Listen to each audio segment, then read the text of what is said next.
My name is Chloe, and 7 hours before my entire family lost everything. I was driving through one of the worst sandstorms Georgia had seen that year just to spend Thanksgiving with people who had spent most of my life treating me like I was invisible. The weather reports had warned drivers to stay off the roads. Visibility was nearly non-existent in some areas. Several highways were partially closed, but none of that mattered to me. Thanksgiving had always been complicated in my family. Yet some stubborn part of me still believed that maybe this year would be different. Maybe this year my parents would finally see me. Maybe this year my sister would stop treating me like an embarrassment. Maybe this year I would walk through that front door and feel like I belonged. Looking back now, I almost laugh at how desperately I wanted something that never actually existed. The truth is that I wasn't driving 7 hours to attend a holiday dinner. I was driving 7 hours chasing an illusion. The massive Atlanta mansion appeared through the storm just after sunset.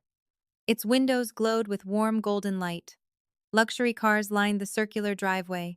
Through the glass, I could already see silhouettes moving around inside. Laughter drifted faintly through the wind.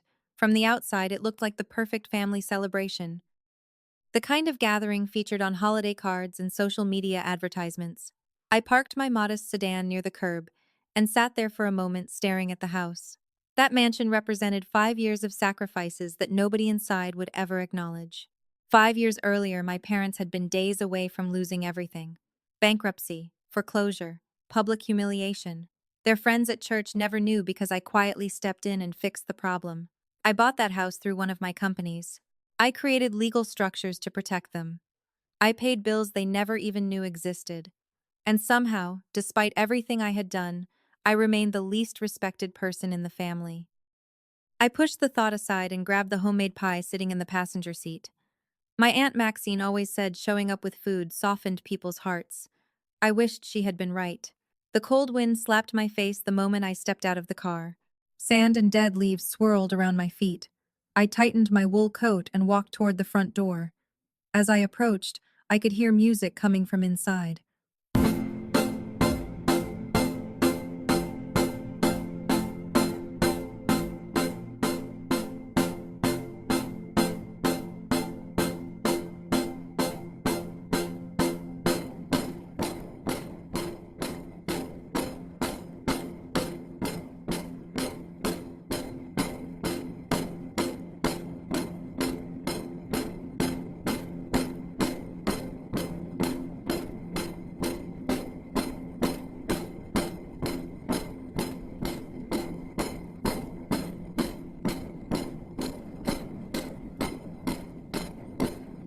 The kind my brother-in-law DeAndre always played whenever he wanted to impress wealthy guests. I rang the doorbell and waited. A few seconds later, the door cracked open. My sister Jasmine stood there wearing a designer dress that probably cost more than my first monthly mortgage payment. Her makeup was flawless. Diamonds sparkled around her neck. For a brief moment I smiled, then I saw her expression. It wasn't surprise. It wasn't happiness. It was disgust. Pure disgust. Her eyes traveled slowly from my shoes to my coat and finally to my face. She looked at me the same way someone might look at a stray animal wandering into an expensive restaurant. "Chloe," she said quietly, "what are you doing here?" The question hit me harder than I expected. "It's Thanksgiving," I replied with a nervous laugh. "Mom invited me 3 weeks ago." "I brought pie." Jasmine glanced over her shoulder into the house. I noticed immediate panic flash across her face. She stepped outside and pulled the door nearly shut behind her. "You should have called first," she whispered. "Called first?" I repeated. "Why would I need to call first?" She crossed her arms. "Tonight is important." "Important?" I asked. "It's Thanksgiving." She rolled her eyes. "You don't understand." Then she leaned closer. "DeAndre has investors here tonight." I stared at her. "Okay, okay," she snapped. "These people are worth millions. Everything has to be perfect." I looked down at myself. My coat was clean. My clothes were neat. I wasn't sure what she was implying until I saw embarrassment spread across her face. Suddenly I understood. She wasn't worried about me causing a scene. She was worried about me being seen. "Jasmine," I said slowly, "are you seriously telling me I can't come inside because of how I look?" Her silence answered the question before she spoke. "You just don't fit the atmosphere tonight." I felt something crack inside my chest. Not heartbreak. Not yet. Something colder. Something sharper. Mom invited me. Plans changed. Dad invited me too. Well, nobody expected you to actually come. The words hung in the air between us. Nobody expected you to actually come. I stood there frozen while the wind howled around us. For years I had accepted small insults, little dismissive comments, backhanded compliments, exclusions disguised as misunderstandings. But this was different. This was direct, deliberate, cruel. Through the narrow opening in the door, I could see my parents laughing with guests inside. I could see crystal glasses, expensive decorations, catered food spread across a massive dining table. Not one person had bothered to walk over and greet me. Not one person wondered why I was still standing outside in the storm. They knew exactly what was happening, and they were allowing it. Jasmine, I said quietly. Move. She blinked. What? Move. I'm coming inside. For a second, I thought she might actually step aside. Instead, her expression hardened. The smug confidence returned to her face. She leaned forward until only a few inches separated us. Then she smiled. Then she smiled. It wasn't the smile of a sister. It wasn't the smile of family. It was the smile of someone who finally felt powerful enough to stop pretending. Do you seriously not get the hint? She whispered. Her voice was dripping with contempt. This year is for family only. For a second, I honestly thought I had misheard her. My brain refused to process the words. Family only. Standing there in the freezing wind, staring into the eyes of the woman I had spent my entire life protecting, I suddenly understood something painful. She meant every word. Before I could respond, the heavy oak door slammed shut directly in my face. A second later, I heard the deadbolt click. The sound echoed louder than the storm. I stood there motionless. The pie slipped slightly in my hands. The cold air bit through my coat. Behind the door, I could hear laughter. Music. Glasses clinking. Life continued inside as if I didn't exist, as if I had never existed. I don't know how long I stood there. Maybe 30 seconds. Maybe 2 minutes. Time felt strange. Eventually, I turned around and walked back toward my car. No dramatic confrontation. No screaming. No tears. Just silence. The storm seemed stronger now. Sand struck my face like tiny needles. By the time I reached the driver's seat, my hands were shaking from the cold. I climbed inside and shut the door. The heater blasted warm air across my frozen fingers. Through the windshield, I stared at the mansion. The bright windows glowed against the dark sky. The picture-perfect family celebration continued without me.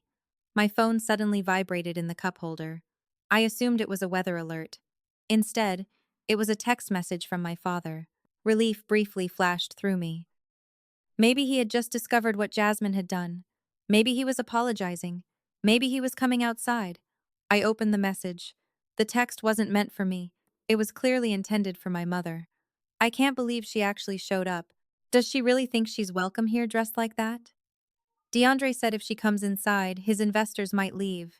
We can't risk her ruining the aesthetic tonight. Make sure Jasmine keeps the doors locked. I read the message once. Then again. Then a third time. Ruining the aesthetic. Those 3 words burned into my mind. Not ruining dinner. Not causing drama. Not creating conflict. Ruining the aesthetic. I wasn't a daughter. I wasn't family. I was a visual problem, an inconvenience, something ugly that needed to be hidden away from important guests. I expected tears. Instead, I felt something far more dangerous. Clarity. Years of confusion suddenly disappeared. Years of trying to earn love. Years of writing checks. Years of sacrificing my own happiness. Everything became crystal clear. They didn't appreciate me. They never had. They appreciated what I provided. The money. The protection. The stability. But me? They were embarrassed by me. My phone remained in my hand while memories flooded my mind. 5 years ago, my father sat in my office crying because creditors were preparing legal action. 5 years ago, my mother begged me not to let their friends discover they were bankrupt. 5 years ago, Jasmine's failing spa couldn't make payroll. 5 years ago, DeAndre couldn't qualify for a car loan without a cosigner. And 5 years ago, I saved all of them. Quietly, secretly, completely. Not because they deserved it, because I loved them. I opened my banking application. The familiar blue screen appeared. Account balances, investments, holdings, trust structures, everything neatly organized. The financial foundation of my family's entire existence sat in the palm of my hand. Most people would have no idea how much power was hidden behind those numbers. I clicked on the first recurring payment, the mortgage account for the mansion. Every month, money moved automatically from one of my holding companies into the trust that covered the property expenses. My parents thought the house belonged to them. It never had. My finger hovered above the screen. 5 years of payments, millions of dollars, endless gratitude never received. I pressed cancel. The confirmation box appeared. Are you sure? Yes.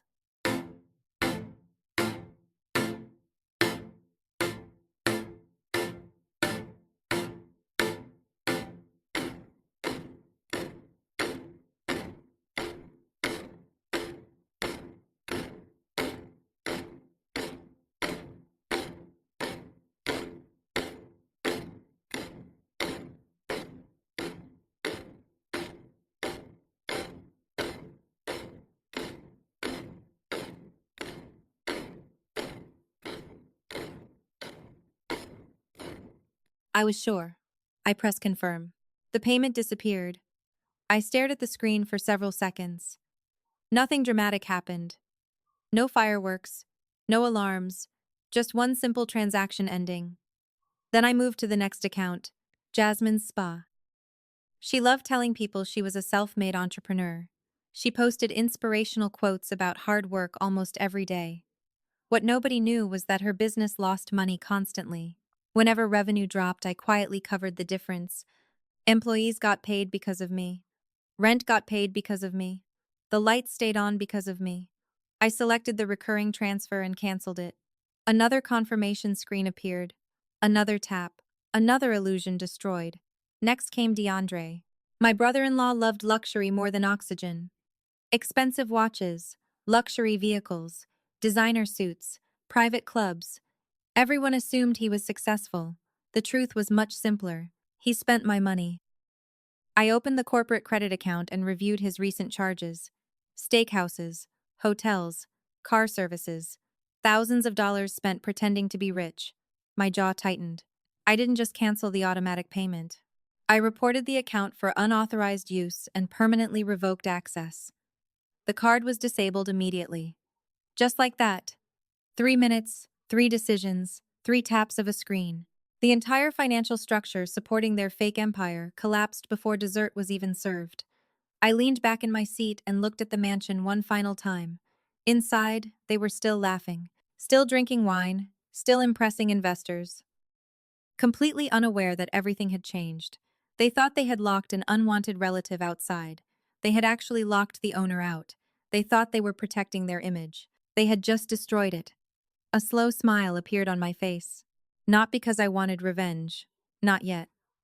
Because for the first time in my life, I finally stopped begging for a seat at a table where nobody wanted me. I started the engine, shifted into reverse, and slowly backed out of the driveway. The mansion grew smaller in my rearview mirror. The storm swallowed it piece by piece until it disappeared completely. I drove toward downtown Atlanta without looking back. For the first time in 32 years, I wasn't driving toward my family. I was driving away from them. The drive into Atlanta should have felt lonely, but strangely, it didn't. The further I got from that mansion, the lighter I felt. The storm still raged outside, sand scraping against my windshield while headlights cut through the darkness ahead. But for the first time in years, my mind was quiet. No anxiety, no guilt, no desperate need to earn approval from people who had already decided I would never be enough. I checked into a luxury hotel downtown just after 10 o'clock that night. The receptionist greeted me warmly, handed me a key card, and directed me to a penthouse suite overlooking the city skyline. As the elevator climbed higher and higher, I found myself thinking about the ridiculous contrast between my actual life and the version of me my family had created inside their heads. According to them, I was the struggling daughter, the awkward daughter, the boring daughter, the one who wore practical clothes, drove a modest car, and never seemed interested in showing off. They looked at my simplicity and assumed it meant failure. What they never understood was that truly wealthy people rarely need to advertise their wealth. The people most desperate to appear rich are usually the ones drowning in debt. I stepped into the suite and walked directly to the floor-to-ceiling windows. Atlanta glittered beneath me. Towers of glass and steel stretched across the skyline like monuments to ambition. Somewhere among those buildings sat the headquarters of companies I partially owned. Somewhere among those lights were properties generating millions in revenue every year. Somewhere below were dozens of people whose paychecks depended on decisions I made every morning. Yet somehow my family still viewed me as an unsuccessful nobody. I poured myself a glass of water and sat near the window. The city lights reflected against the glass while old memories began surfacing. Looking back, the signs had always been there.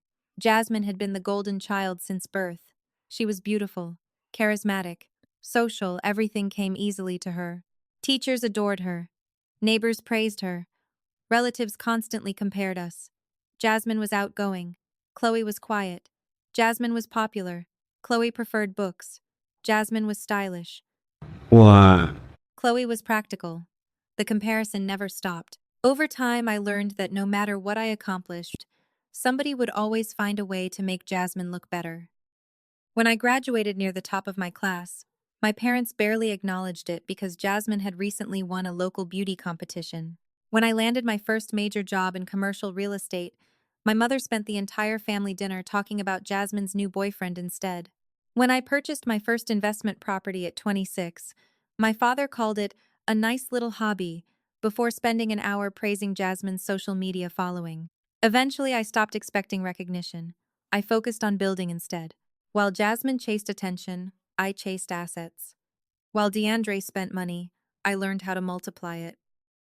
While my parents obsessed over appearances, I obsessed over leverage. Every year my portfolio grew larger. Every year my influence expanded. And every year my family became more dependent on resources they didn't know came from me. The funny thing about success is that it compounds quietly. Most people imagine wealth arriving in a dramatic moment, a lottery ticket, a business sale, a giant paycheck.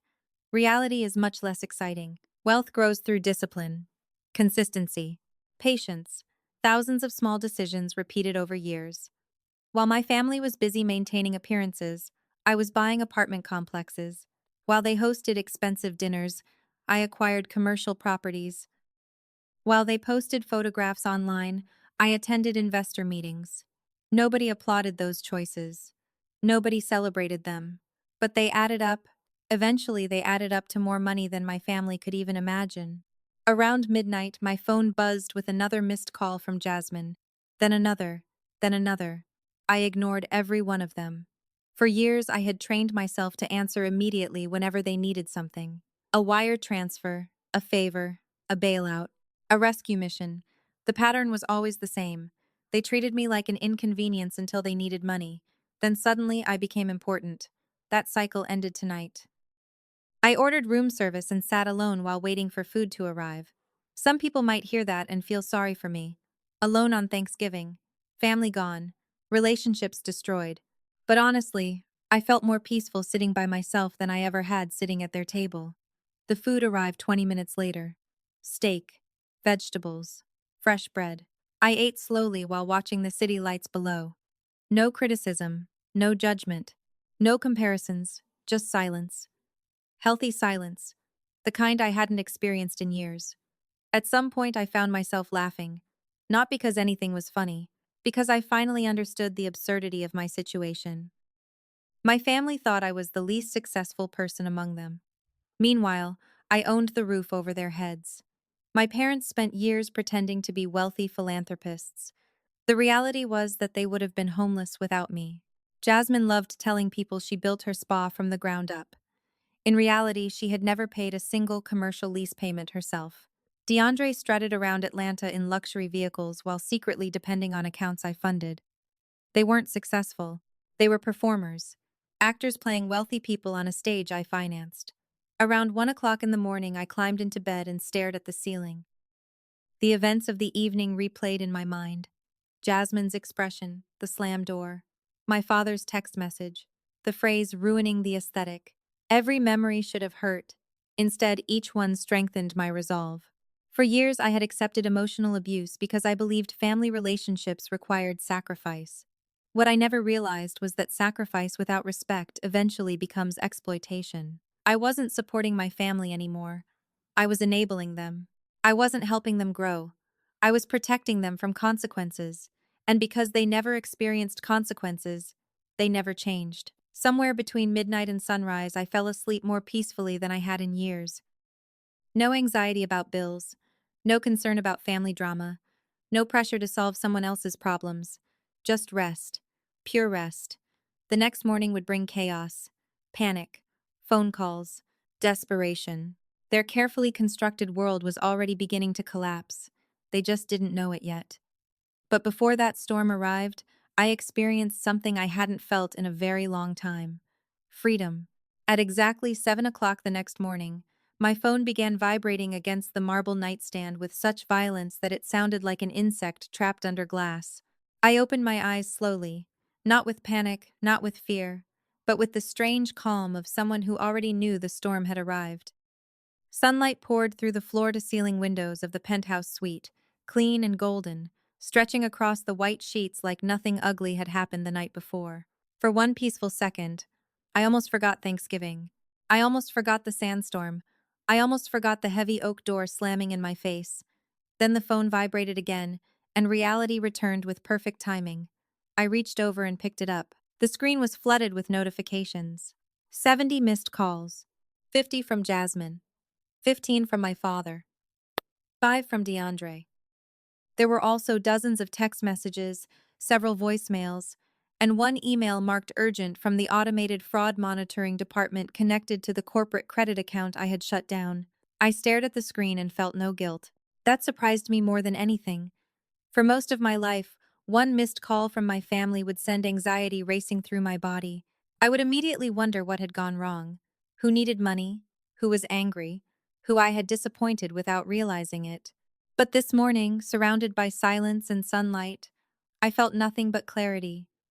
Their emergency was not my responsibility anymore. Their panic was simply the sound of consequences arriving on schedule. I sat up, leaned against the pillows, and played the first voicemail. DeAndre's voice exploded from the speaker, stripped of its usual smooth confidence. "Chloe, pick up the phone right now. I do not know what kind of glitch is happening, but the black card is locked. I am at the private terminal trying to secure the jet for Marcus and the other investors, and the concierge just told me the account was declined." Declined, Chloe. Do you understand how embarrassing that is? These men are waiting in the lounge. I told them everything was handled. You need to call the bank immediately and fix this before they start asking questions. Call me back now, the voicemail ended. I looked out over the Atlanta skyline and smiled faintly. A private jet. Of course. DeAndre had been planning to fly the investors to Miami for the weekend, probably to continue the performance, probably to make them believe he lived in a world of unlimited luxury and effortless access. He had expected me to pay for the fuel, the crew, the champagne, and the illusion. I deleted the voicemail without saving it. The second message was from my father. His voice was lower, angrier, carrying the tone he used whenever he wanted obedience disguised as respect. "Chloe, this is your father. Your mother just tried to pay for the catering order for the church gala, and the card was declined in front of the entire staff. The manager looked at her like she was some kind of criminal. I do not know what childish stunt you are pulling because you felt left out last night, but it stops immediately. We have a public pledge this weekend, and we will not be humiliated because you decided to have a tantrum. Transfer the money back into the primary account within the hour. This family has an image to maintain." I laughed once, quietly, almost in disbelief. Not because his words were shocking, but because they were so predictable. He still thought the problem was my feelings. He still believed he could insult me, exclude me, benefit from me, and then command me to repair the damage his own cruelty had created. He did not apologize. He did not ask if I was safe after driving through a sandstorm. He did not mention the text message he accidentally sent. His concern began and ended with embarrassment. I deleted his voicemail too. The third message was from my mother, and somehow it was worse. She was crying, but I knew her well enough to recognize performance when I heard it. "Chloe, sweetheart, please do not do this to us. Your father is upset. Jasmine is hysterical. DeAndre has important men depending on him this morning. Whatever happened last night was just a misunderstanding. You know how stressful hosting can be. You know Jasmine gets anxious when things are not perfect. Please call me back and let us fix this quietly before people start talking. We can discuss your feelings later, but right now we need the accounts working. We can discuss your feelings later. That sentence told me everything. My pain was an inconvenience to be postponed. Their money problem was the emergency. I placed the phone on the bed and ordered coffee through room service. While waiting, I opened my laptop and reviewed the account activity. The mansion payment was canceled. Jasmine's commercial lease support was canceled. DeAndre's credit access was terminated. The holding accounts were secure. The funds had already moved into a private reserve structure under my sole control. No one could touch them. No one could pressure a bank employee. No one could guilt a family friend into helping. The fortress was sealed. By the time breakfast arrived, my phone had started ringing again. Jasmine. I let it ring until it stopped. 30 seconds later, she called again. Then again. Then again. I buttered a piece of toast and watched her name flash across the screen like a warning light on a sinking ship. Finally, on the fifth call, I answered. I did not say hello. Jasmine did not wait for one. What did you do? She screamed. In the background, I heard soft classical music, the murmur of polished sales associates, and the faint beep of a register. She was not at home. She was in a luxury boutique. Even in crisis, Jasmine had run toward expensive things. Good morning, Jasmine, I said calmly. Do not good morning me, she snapped. I am standing at the counter at Saks with my bridal party. We are trying to buy matching Cartier bracelets for the trip next month, and my card just declined. Do you hear me? Declined. The cashier ran it twice. Twice, Chloe. Everyone saw. I took a sip of coffee. That sounds uncomfortable. Uncomfortable? Her voice rose so sharply I had to pull the phone slightly away from my ear. It is humiliating. Tiffany asked if I needed to borrow her card. Do you understand what that means? She asked me like I was broke, like I was some charity case. You need to fix the trust transfer right now. There is no trust transfer anymore. Silence. For the first time since I answered, Jasmine stopped speaking. What did you just say? She whispered. I said there is no trust transfer anymore. That is not funny. It was not meant to be. I set my cup down and looked out the window. I canceled the account access last night. Her breathing changed. The anger was still there, but panic was beginning to creep underneath it. You cannot cancel family money. It was not family money. Do not start with that. It was my money, Jasmine. My accounts. My holding companies. My capital. My risk. My work. She let out a sharp laugh, the kind people use when they are terrified but trying to sound superior. You are lying. Dad said it was a family trust. Dad says many things that are not true. Spa depends on that money. I know. Then turn it back on. No. A word was small, but it landed like thunder. I could hear movement on her end of the line, probably her stepping away from the register, probably trying to hide from the friends who were watching her perfect life crack open under fluorescent boutique lighting. Chloe, she said, forcing her voice into something softer. Listen to me. Last night was stressful. DeAndre had very important people at the house. You showed up without warning. And honestly, your timing was terrible. I am sorry if your feelings got hurt, but you are taking this way too far. I almost admired how quickly she tried to turn cruelty into inconvenience. My feelings did not get hurt because of bad timing, I said. You locked me outside in a storm. Because you were going to ruin everything. The words slipped out before she could stop them. Then silence. I smiled sadly. There it was, the truth, raw and unpolished. Thank you, I said, for finally being honest. That is not what I meant. Yes, it is. Chloe, please. Just turn the cards back on. We can talk later. I will apologize properly later. I have thousands of dollars of merchandise sitting on this counter right now. Put it back. Excuse me? Put the bracelets back. Her voice cracked. You are enjoying this. No, Jasmine. I am ending this. Ending what? The arrangement where you insult me in private and spend my money in public. She inhaled sharply. You are jealous. I closed my eyes for a moment, not because the accusation hurt, but because it was so old, so tired, so empty. Jealous of what? I asked. My business. My marriage. My life. You have always hated that people look at me and see success. People look at you and see what I paid for. Another silence. This one was heavier. You are disgusting, she whispered. And you are evicted. What? The commercial lease payment for Zenith Aesthetics has also been canceled. If your business is as successful as you claim, paying rent should not be a problem. She made a sound halfway between a gasp and a sob. You canceled my lease? I canceled my payment. My employees work there. My clients go there. My entire brand is there. Then I suggest you find the money. I do not have that kind of cash sitting around. A self-made CEO should. The line went quiet except for her, breathing. Then I heard the cashier in the background politely ask, "Ma'am, would you like us to hold the items?" Jasmine whispered something I could not make out. Then she came back to the phone, her voice shaking with rage. "You will regret this." "No," I said. "For the first time in my life, I do not think I will." I ended the call before she could answer. For several seconds, I simply held the phone in my hand. Then a text from DeAndre appeared. "Unlock the card now. You are interfering with a multi-million-dollar deal." I typed one reply. "Your authorized user access has been permanently revoked." He responded almost instantly. "You do not know who you are playing with." I looked at the message and felt nothing. No fear. No hesitation. I blocked his number. Then I blocked Jasmine. My father's name lit up again before I could block him too.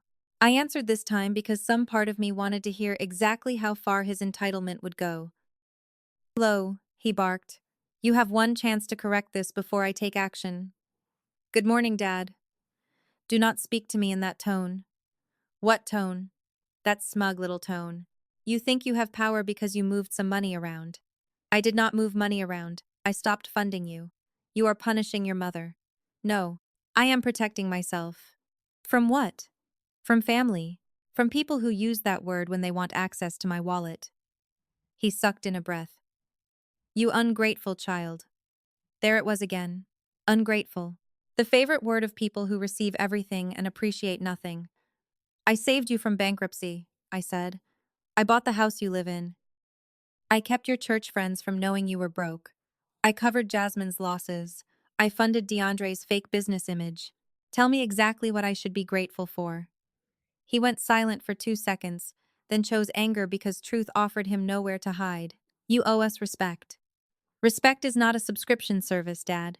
You do not get to charge it monthly to my bank account. If you do not turn those accounts back on by noon, you will no longer be welcome in this family." I looked around the penthouse suite, at the sunlight, the quiet, the untouched breakfast, the city I had built my life inside without them. I was not welcome last night. That was different. No. Last night was honest. My father's breathing grew heavier. My mother was crying somewhere behind him. "Do you want to be alone, Chloe? Is that what you want?" he demanded. "Because that is what will happen. Your mother and I will cut you off completely. Jasmine will never forgive you. DeAndre will destroy you. You will have nobody." For 32 years, that threat would have broken me. That old fear of being abandoned by my own family had controlled every decision I made.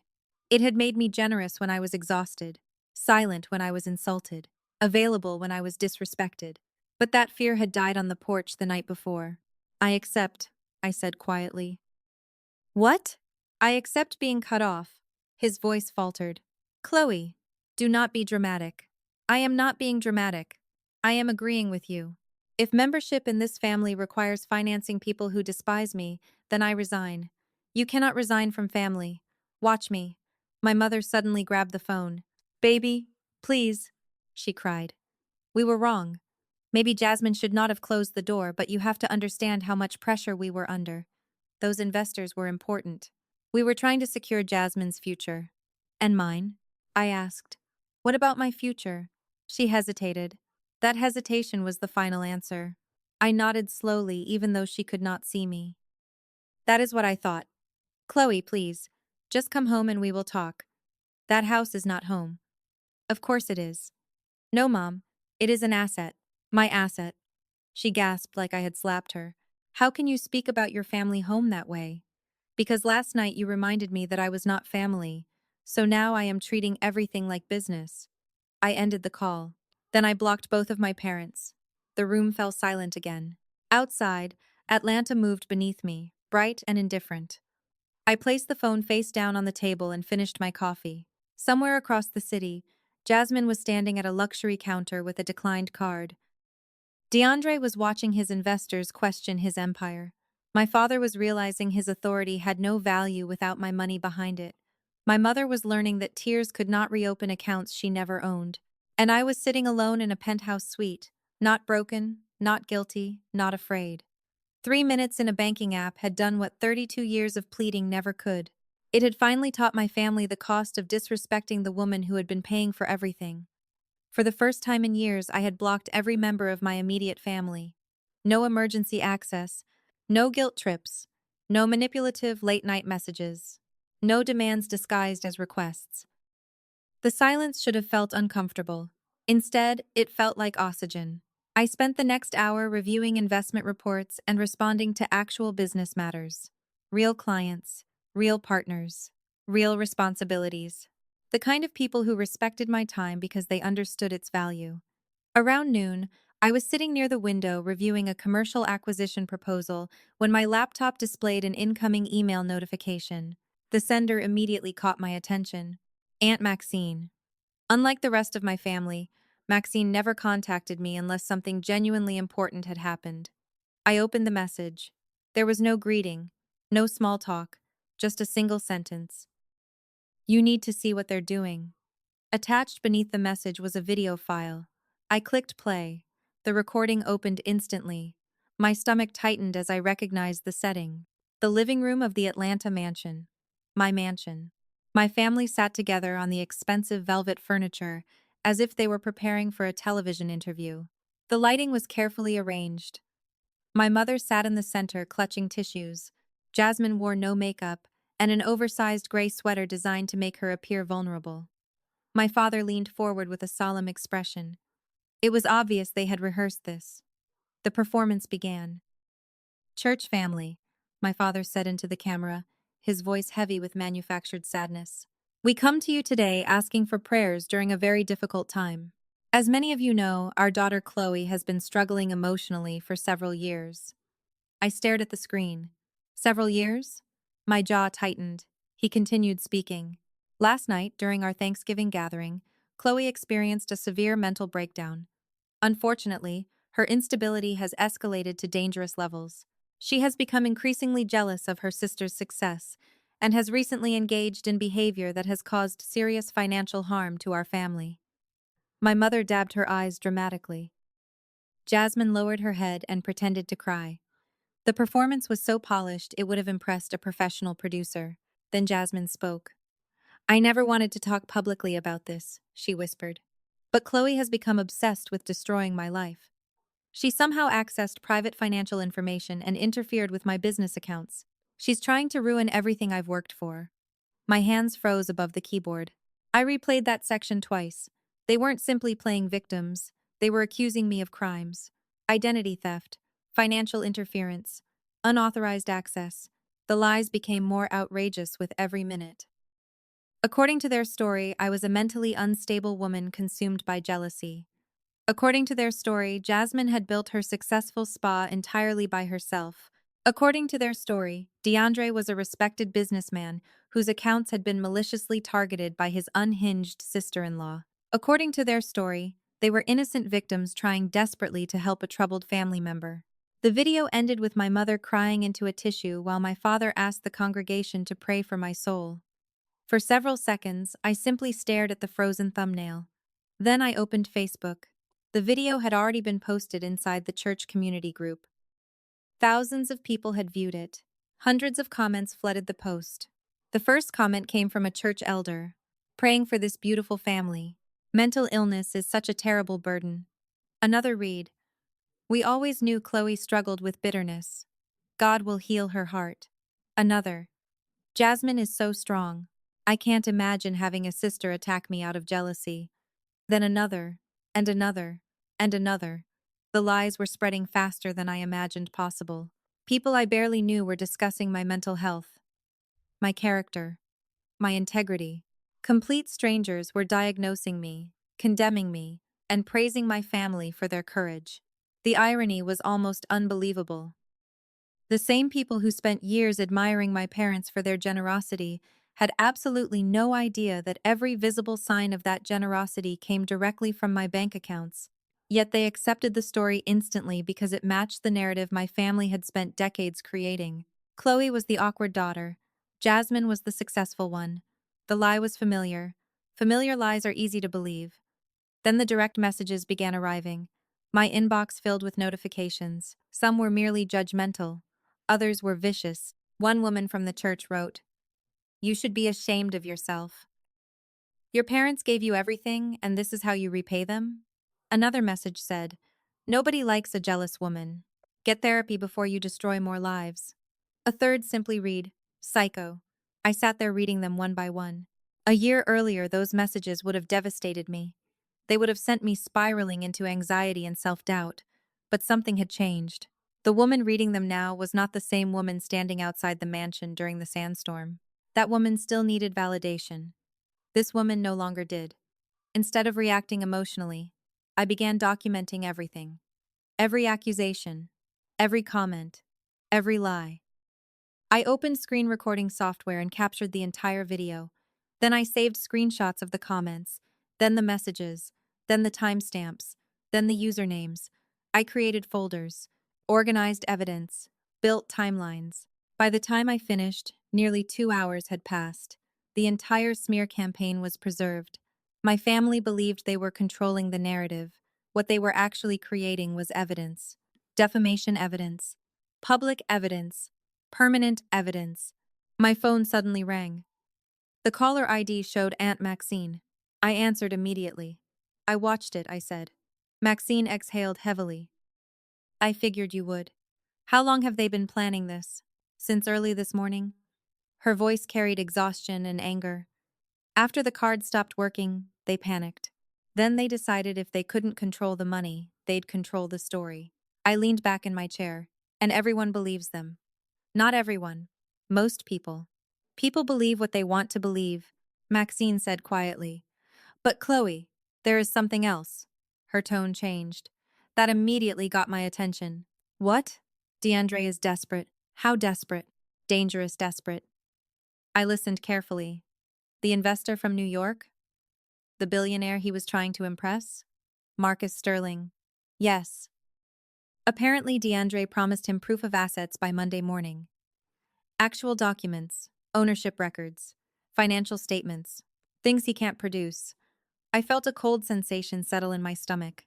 What happens if he can't? Everything collapses. Good. Maxine hesitated. "You don't understand. He owes people money."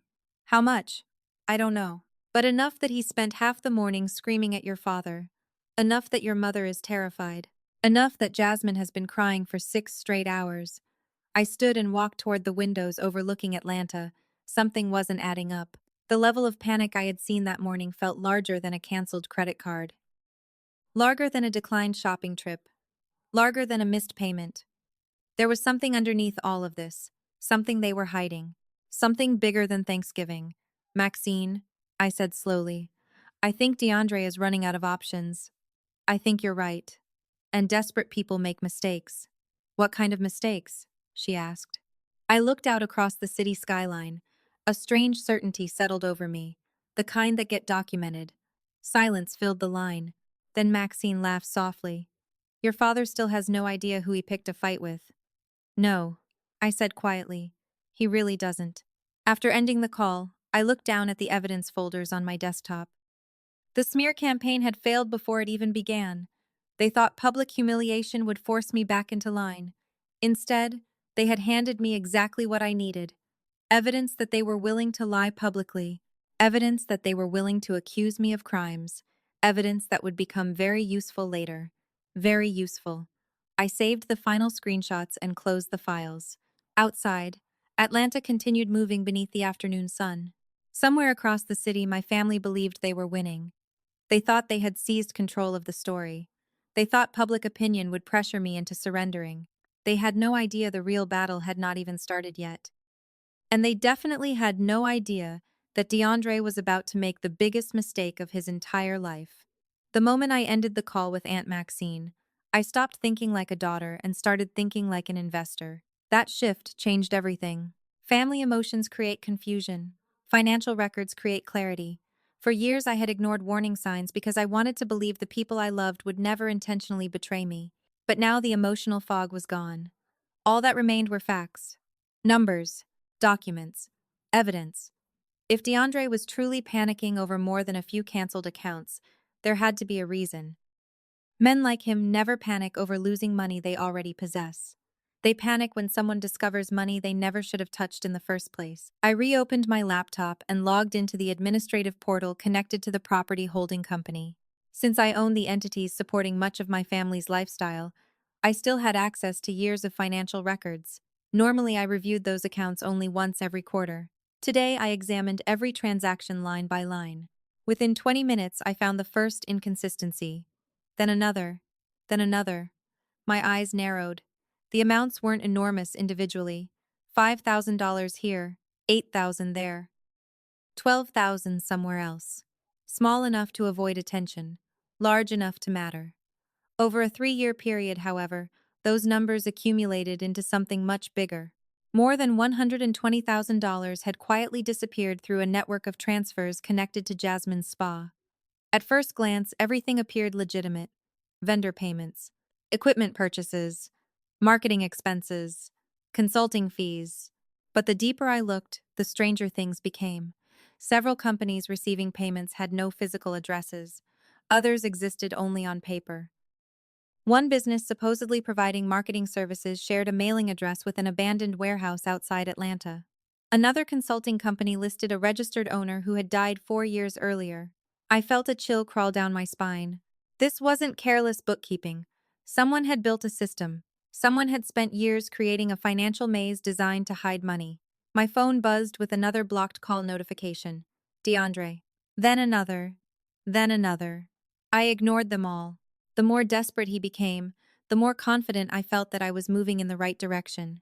Around 3 o'clock that afternoon, I made a call to someone I trusted completely. Harrison Cole. Corporate attorney.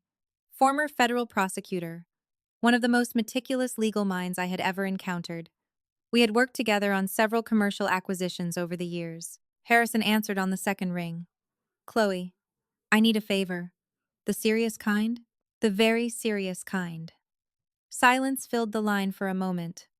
How much trouble are we talking about? I don't know yet. That's usually not a good sign. I think someone may have been moving money through entities connected to my family. Harrison immediately became professional. How much money? At least 120,000. Possibly much more. And the records? I have them. Send everything. I already am. I forwarded the documents while speaking. Within seconds, his secure server confirmed receipt. Give me a few hours, he said. Don't contact anyone. Don't accuse anyone. Don't warn anyone. I wasn't planning to. Good. Let them stay comfortable. I smiled slightly. That's exactly what they're doing right now. After ending the call, I returned to the records. An hour later, I found something far more troubling than missing money. One document carried my attention immediately. It was a loan application submitted 18 months earlier. The borrower listed on the paperwork was Zenith Aesthetics, Jasmine's spa. The requested amount was $200,000. That alone wasn't unusual. Businesses borrow money all the time. What caught my attention was the collateral section. My pulse slowed, then stopped, then surged. The collateral securing the loan was one of my commercial properties. I read the document twice, then 3 times. There had to be some mistake. That property belonged to one of my holding companies. No bank should have accepted it as collateral without my authorization. Yet there it was, my property, my asset, my signature. I stared at the page. The signature looked convincing at first glance. The shape, the style, the flow of the letters. Whoever created it had studied my handwriting carefully, but it wasn't mine. One tiny detail gave it away. I always looped the final letter in my last name upward. The signature on the document curved downward. Most people would never notice. I noticed instantly. My chest tightened. Someone had forged my signature. Not on a birthday card. Not on a harmless document. On a $200,000 commercial loan. The room suddenly felt colder. I leaned back and looked out at the skyline. This wasn't family drama anymore. This wasn't hurt feelings. This wasn't Thanksgiving. This was fraud. Serious fraud. Criminal fraud. I immediately downloaded every related document: loan agreements, correspondence, approval forms, payment schedules. Then I checked the lender information: a regional financial institution, legitimate, established, reputable, which meant they had likely been deceived too. I was still organizing the files when Harrison called back. His voice sounded different, tighter, sharper, more focused. "Tell me you haven't contacted your family." "I haven't." "Good. What did you find?" He exhaled slowly. "The consulting companies are fake." "I suspected that. One of them doesn't even exist legally." "What about the others?" "Shell entities. No employees. No operational history. No legitimate business activity." My grip tightened around the phone. "How bad is it?" "Bad enough that if everything checks out, somebody may be facing felony charges." Silence settled between us. Then Harrison spoke again. "There's something else." "The loan? You found it?" "A few minutes ago." "Then you already know." My signature was forged. "Yes." I walked toward the windows again. Far below, traffic moved through downtown Atlanta. Thousands of strangers continued living their lives, completely unaware that mine had just changed forever. "Who signed it?" I asked. Harrison paused. "The primary contact listed throughout the application is DeAndre." I closed my eyes. Somehow hearing the name still hurt, not because it surprised me, because it confirmed what I already knew. The man who spent years smiling at family dinners had been stealing from me. "Can we prove it?" I asked. "If the original records exist, yes. And if they don't?" Harrison laughed humorlessly. "People committing fraud usually think they're smarter than everyone else. Eventually they get sloppy." I nodded slowly. "DeAndre is definitely sloppy." "Good. Then we'll find more." After ending the call, I sat alone in silence for nearly 10 minutes. Not because I was overwhelmed, because I was recalibrating. Every new discovery forced me to reevaluate the last 5 years. Every memory looked different now. Every conversation carried new meaning. Every emergency loan, every sudden request, every mysterious financial crisis.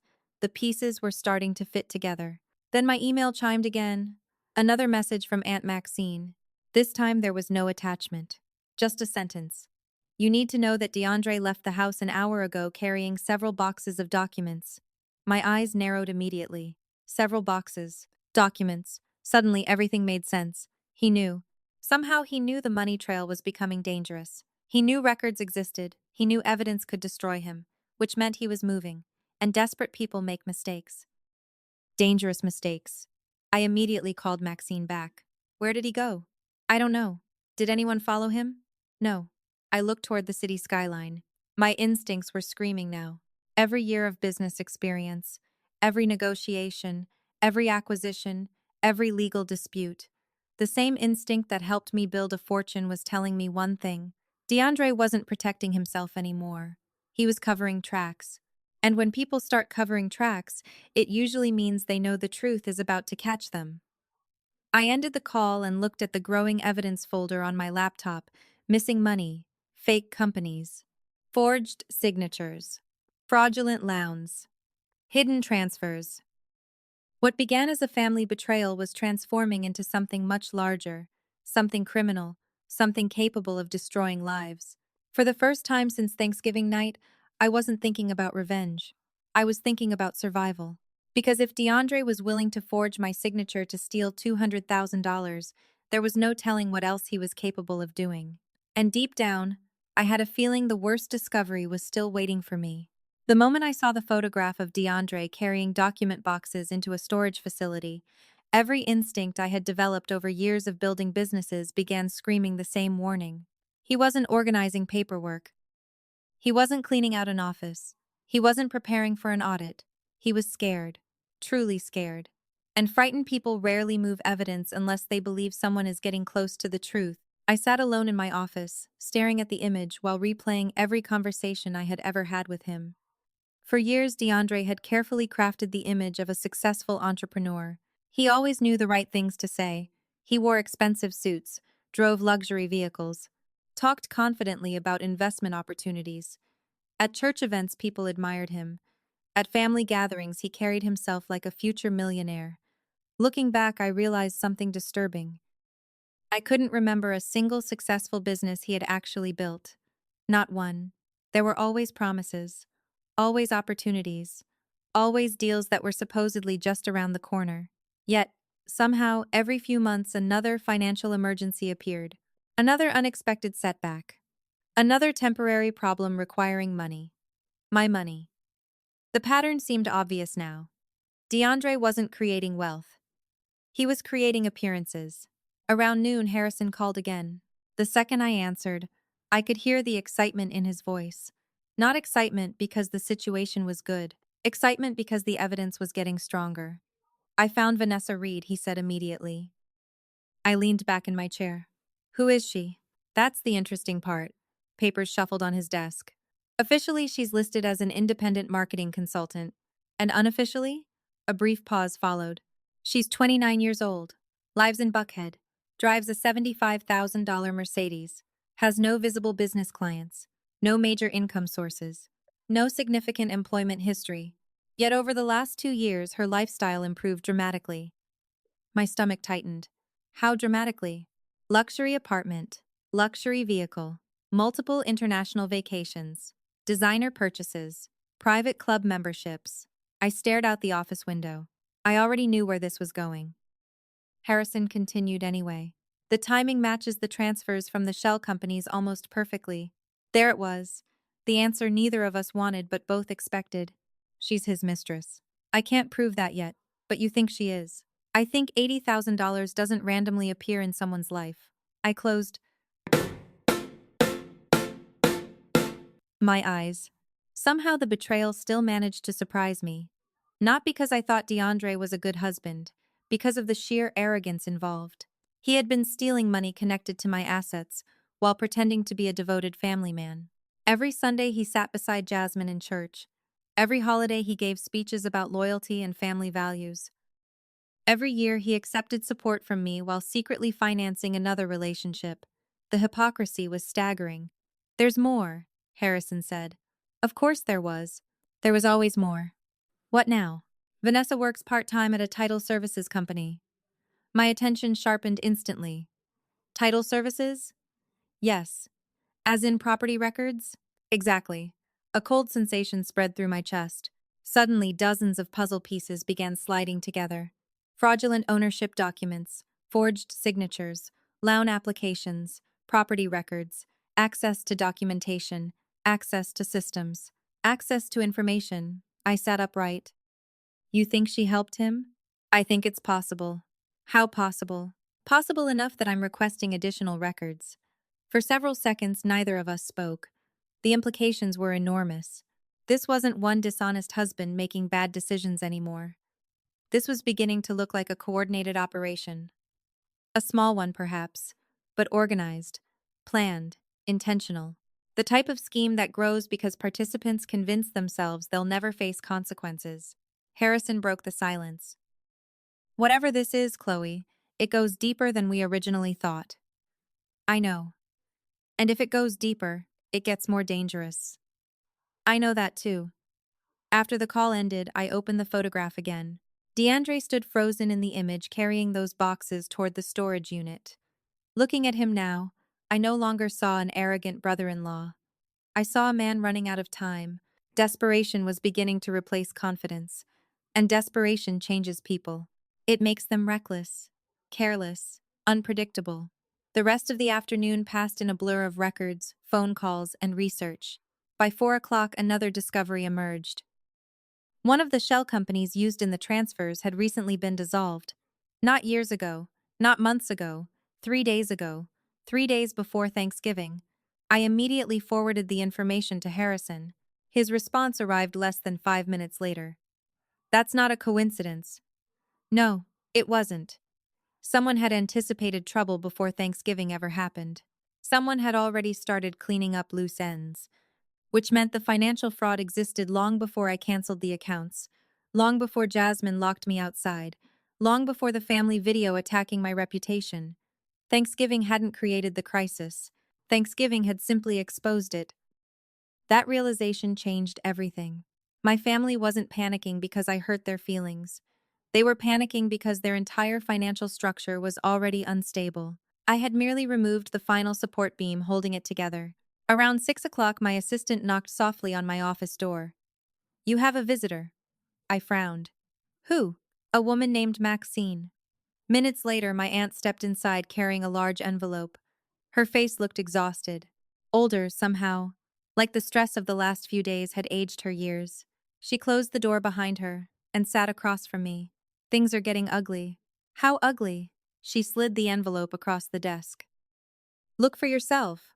I opened it carefully. Inside were printed screenshots, text messages, emails, financial notes. Some were between Jasmine and DeAndre, others involved people I didn't recognize.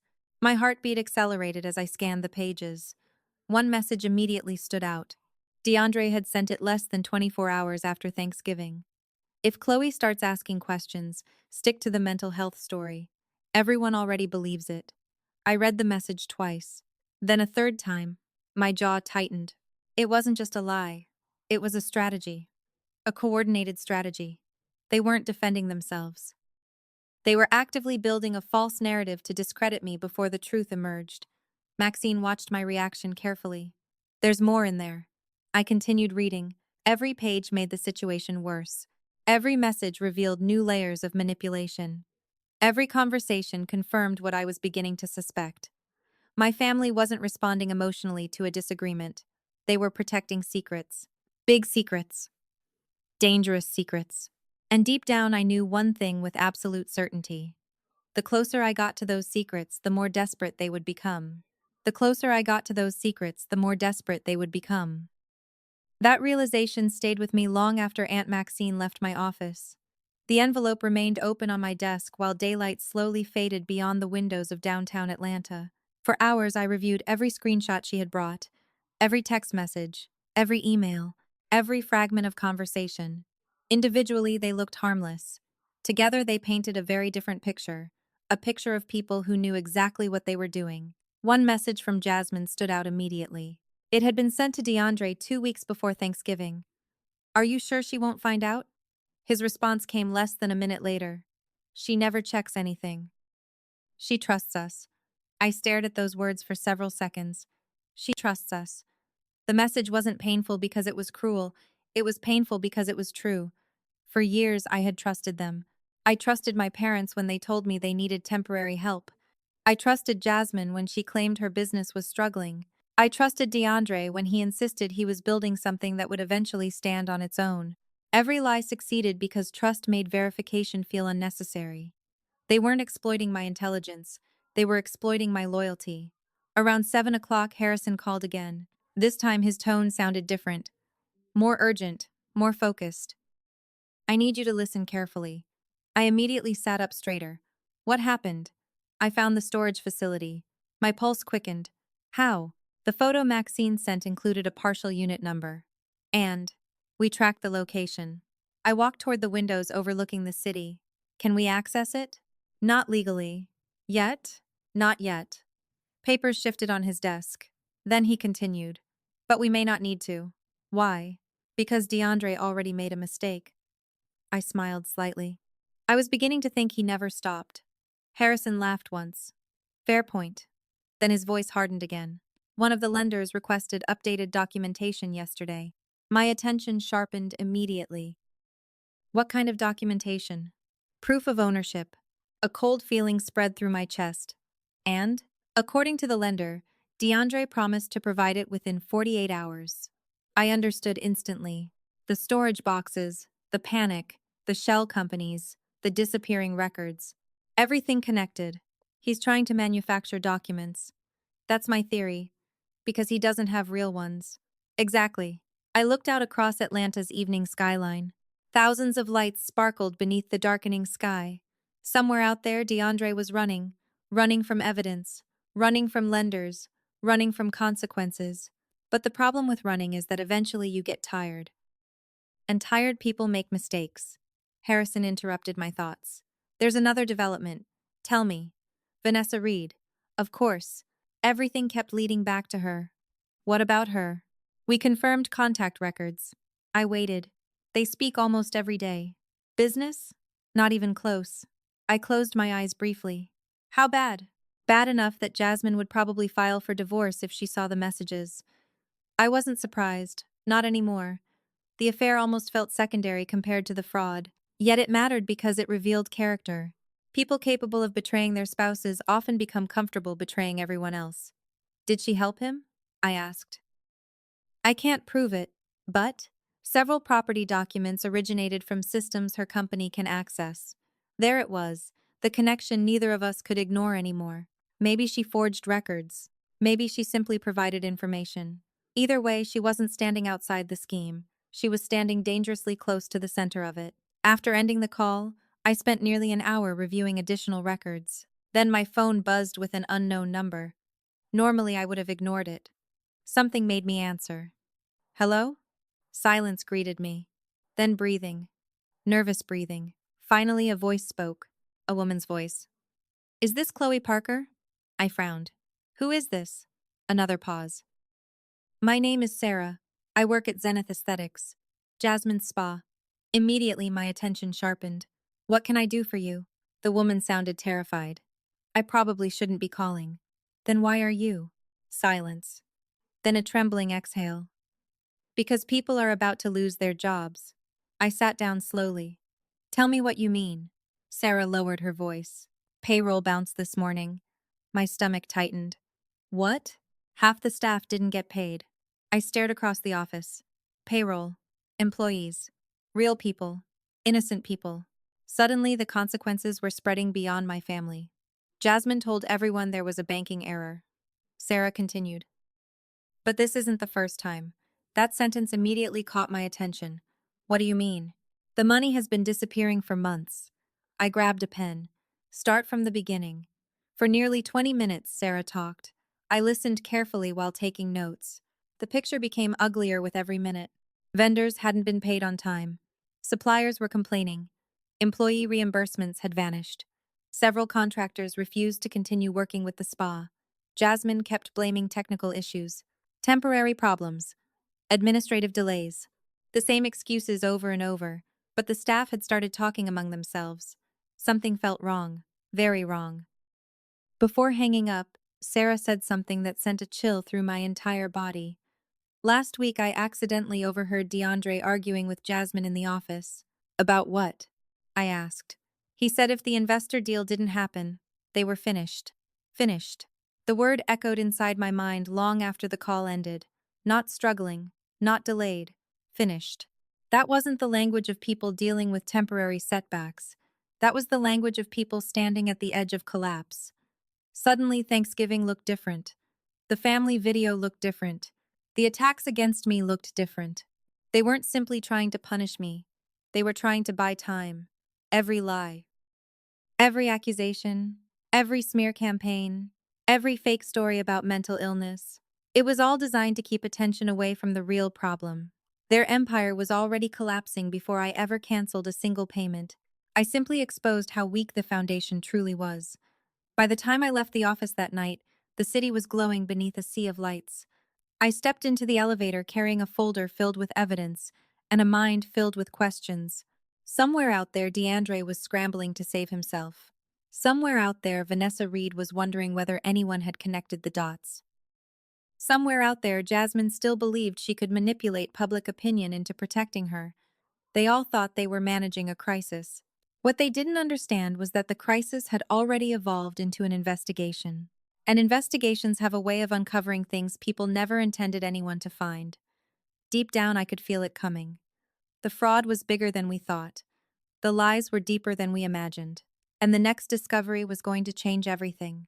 The fraud was bigger than we thought. The lies were deeper than we imagined. And the next discovery was going to change everything. I felt that certainty the moment I arrived back at the hotel. Some instincts are difficult to explain. They aren't based on evidence. They aren't based on logic. They come from years of experience recognizing patterns before other people see them.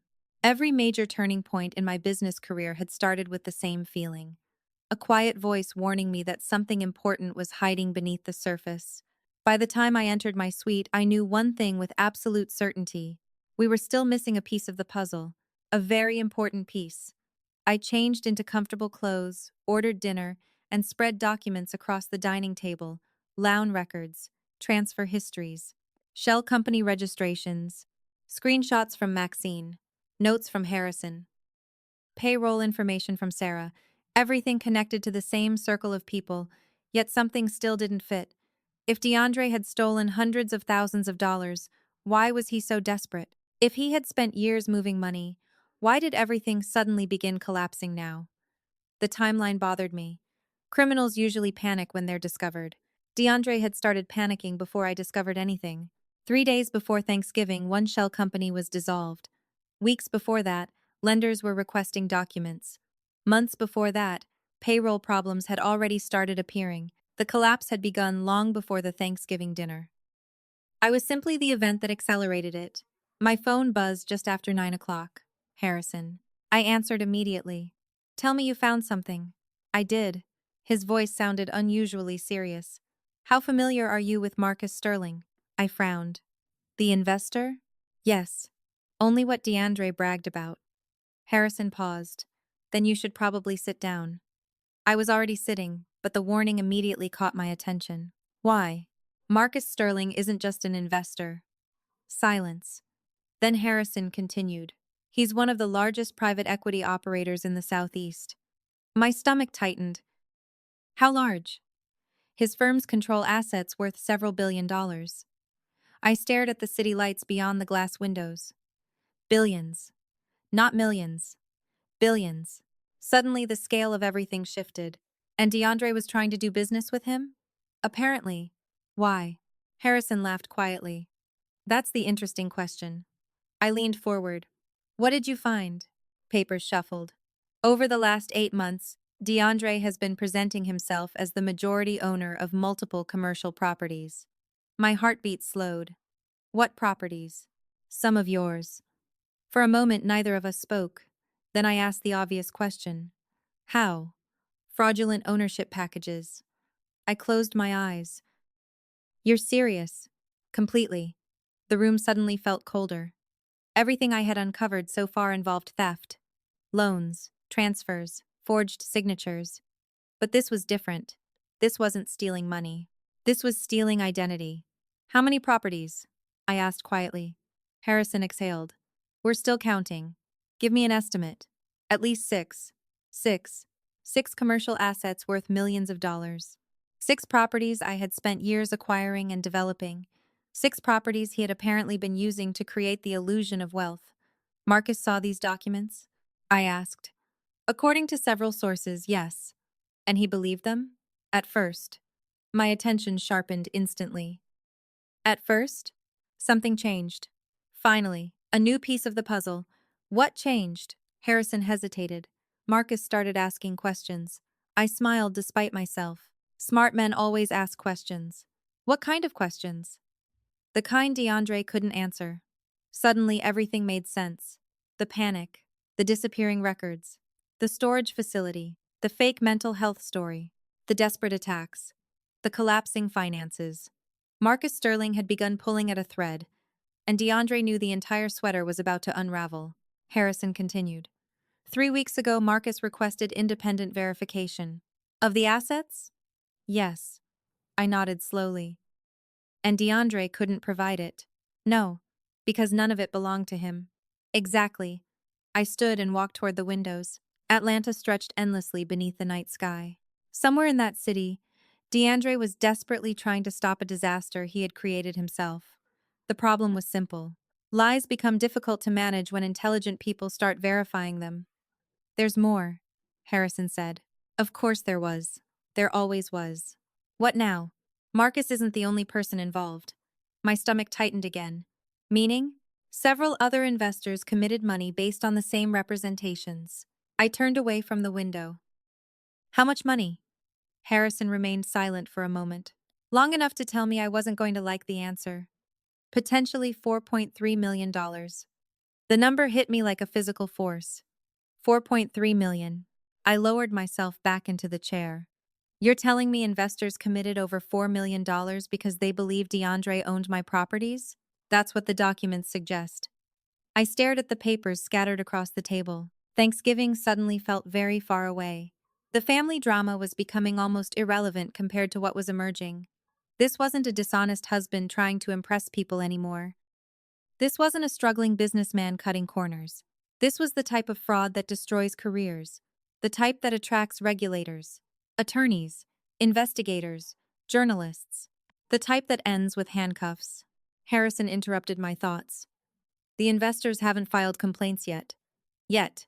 Correct. Why not? Because they're still waiting for documentation. I laughed softly. Documentation that doesn't exist. Exactly. Silence settled between us. Then Harrison asked a question that immediately changed my mood. Chloe, do you know where Marcus Sterling will be Sunday morning? I frowned. No. At your parents' church. I froze. What?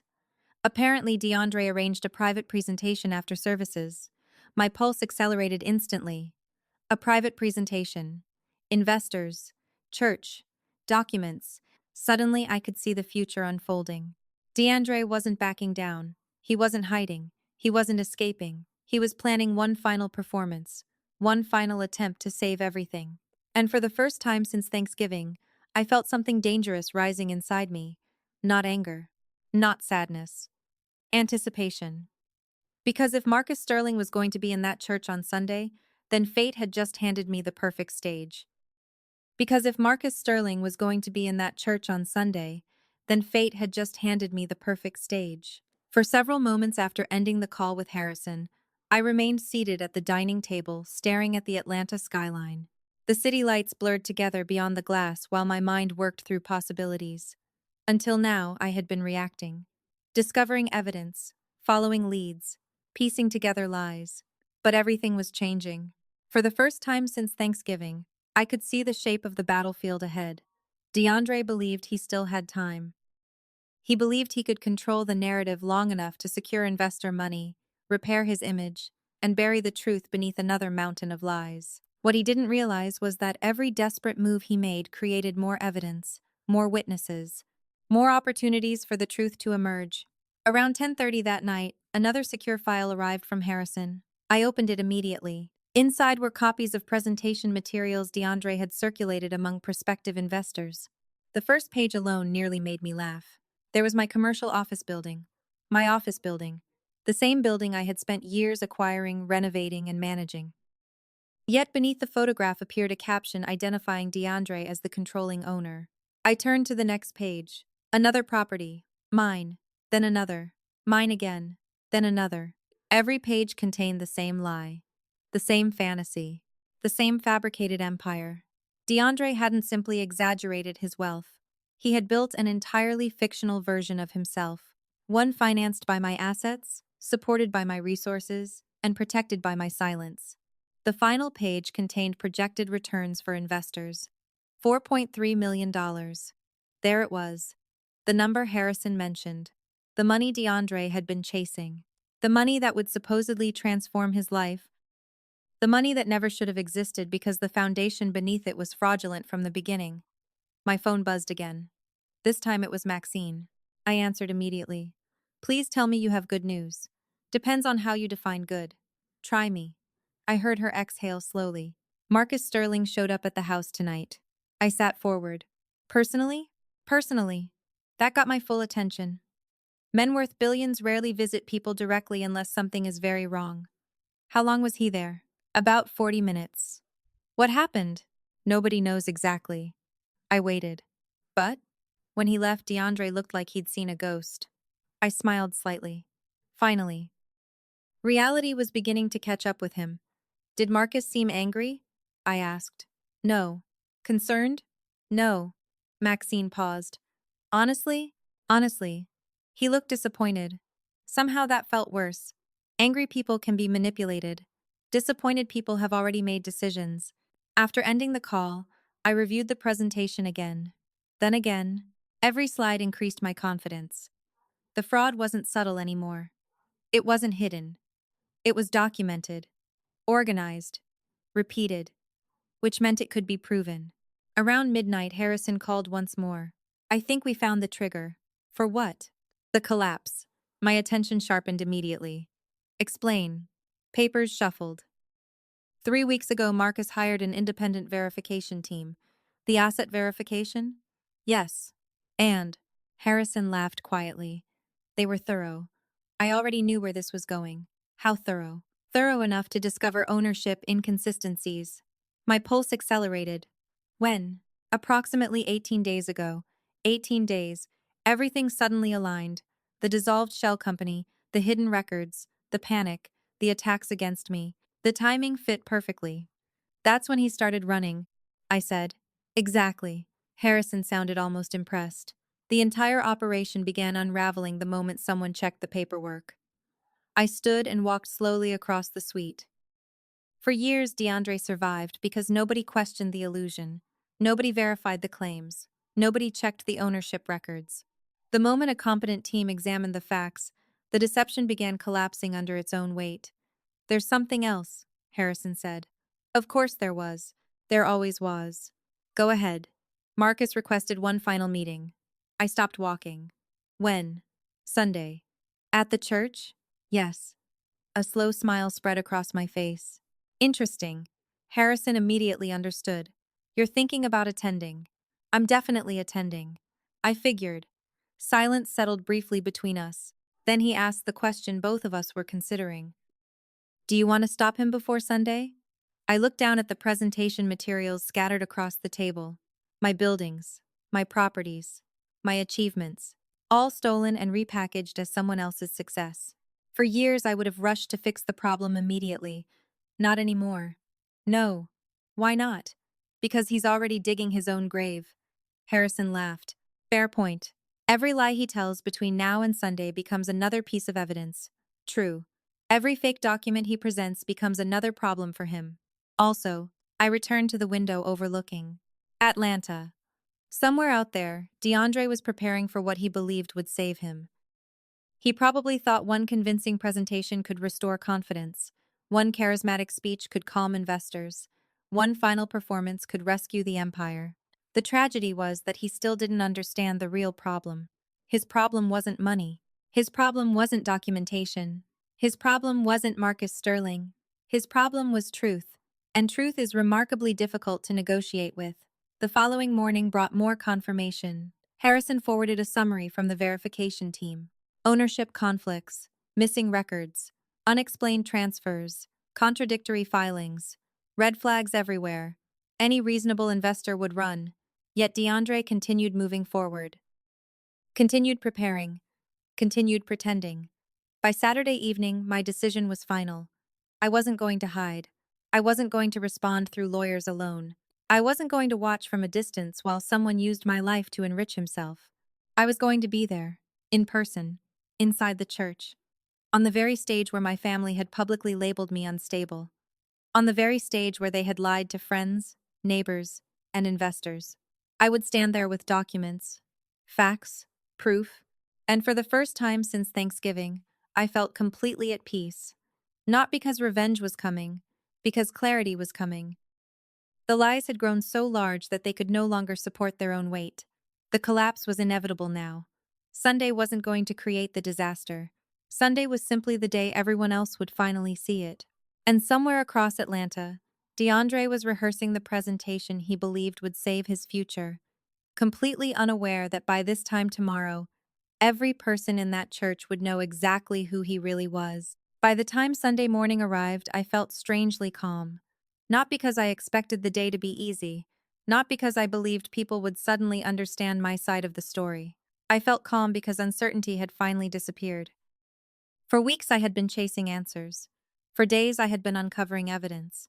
For years I had been carrying the weight of a family that only seemed to value me when they needed something. That chapter was over. What happened next would not be decided by opinions, rumors, or carefully edited Facebook videos. It would be decided by facts, and facts had become my strongest ally. I woke before sunrise and stood beside the hotel window overlooking Atlanta. The city was still mostly asleep. Streetlights glowed against empty roads. A few early commuters moved through the darkness below. Somewhere across the city, my family was preparing for church. Jasmine was probably selecting the perfect outfit. My mother was likely practicing her sympathetic smile. My father was undoubtedly rehearsing his public image. And DeAndre was preparing for the most important presentation of his life, without realizing it would also become the most destructive. My phone rang at 6:30. Harrison. Tell me you're ready, he said. I've been ready since Thursday. He laughed quietly. Good answer. I dressed carefully that morning. Not because I wanted to impress anyone. Not because I wanted revenge.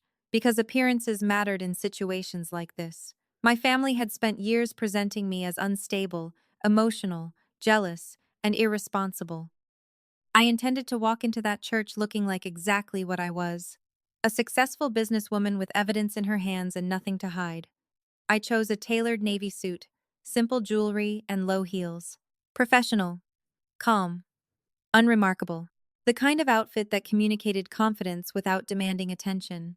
By 8 o'clock, I was sitting across from Harrison inside a private conference room near the church. Several thick folders rested on the table between us: loan records, property ownership documents, bank transfers, corporate registrations, verification reports. Everything neatly organized, everything authenticated, everything capable of destroying years of lies. Harrison opened one folder and slid several pages toward me. Marcus Sterling's verification team provided these late last night. I scanned the documents quickly. The findings were devastating.